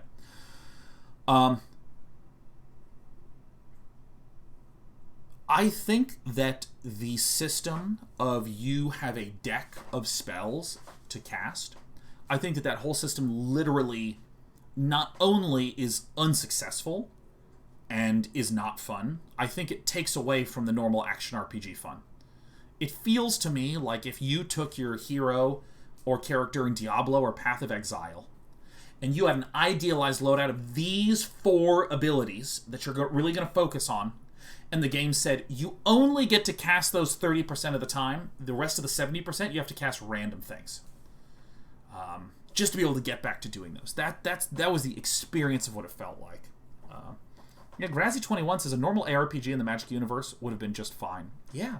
If they literally said, alright, we're going to take Diablo, replace the characters with our IP, and replace the abilities with some Magic card spells, I think it would have been fine. Not amazing, it would have been fine. Yeah. I mean, I think that the gameplay itself is anti-fun, and the there's substantial issues with the polish and the UI and the UX and things that I'm just like, well, you know, that can be improved upon, and that's fine. RCY says, if you get a chance to talk with Technique about Magic Legends, he played it a lot. Did he enjoy it? Yeah, the Elf says, I think the overall effect of the deck system is that you have a long list of buttons to press, but the game randomly shuffles your key bindings. Despy, you gotta stop eating Dad's salad. Technique really enjoyed the game, huh? He's still playing. I gotta check that out. Frau Kepatri says, but isn't this because you didn't build a deck? You could have scrapped spells for a more consistent spell set. Yeah, Frau, let's get real specific with my reaction, which is, if I pick up book 1 in a 20-book series and it's horrible, and people say, keep reading, I get to book 2 and it's horrible, and book 3 and it's horrible, and then I go, dude, I can't read this anymore. This series has been terrible. And someone says, no. It really picks up in book 8. Just get to book 8, you'll love it. It is true that books 8 to 20 could be fantastic. However, I'm just sharing my experience from 1 to 3. And for me, my first 3 hours, I didn't see any loot. I didn't get to build any decks. The deck building that or I should say the deck that was handed to me was anti-fun. The overworld had very few monsters in it. I was summoning all sorts of creatures because I like summoning things. I like playing a necromancer that summons skeletons in Diablo 2. I couldn't even tell the enemies and the heroes apart. It was nothing. It was just a weird experience. And so what could be the case is it could be, no, Sean, if you get to hour 100, you get cool deck building choices. You get, it's really interesting, the strategy to manage, because you'll have 2 or 3 abilities that are super pricey that like wipe. And you have 7 other abilities in your deck that you're shuffling through. There are different kinds of delay. To which I would say, let's start the game at hour 100 then.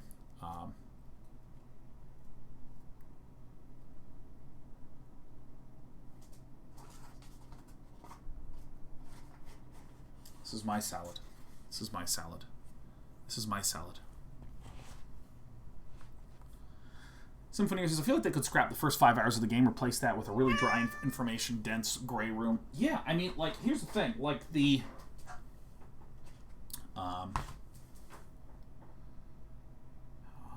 yeah, I don't know. So there's...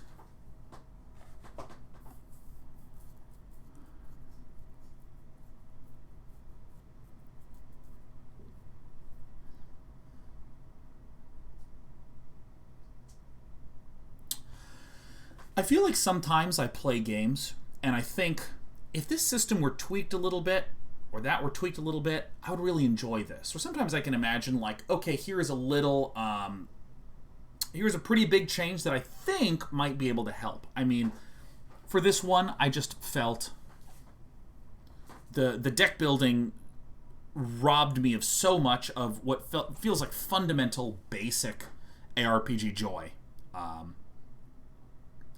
That I almost just want to say, like, yeah, no, trash the whole system, start over again. I mean, I'm not here to say I obviously know. Jesus, cat. Here, look, it's on the ground. Do you want to get it?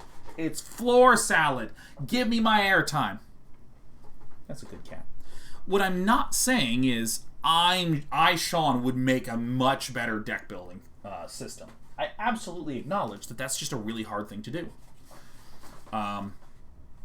And I think that the attempt that was made is a completely reasonable first attempt system, or even like 5th attempt system. Like, okay, here we think that this would be really good, and here's what we think is a proposal.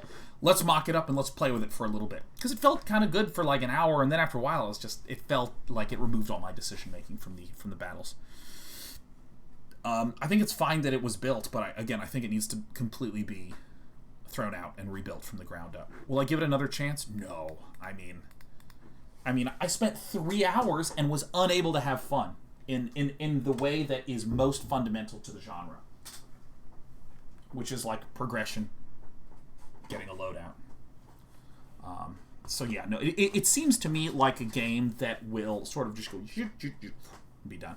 Very Godfall-like. Yeah, so I'm kind of disappointed. I'm a little disappointed because, man, wouldn't it have been awesome to have a Magic the Gathering action RPG? My cat is like a shark. She's just circling around with a little fin out.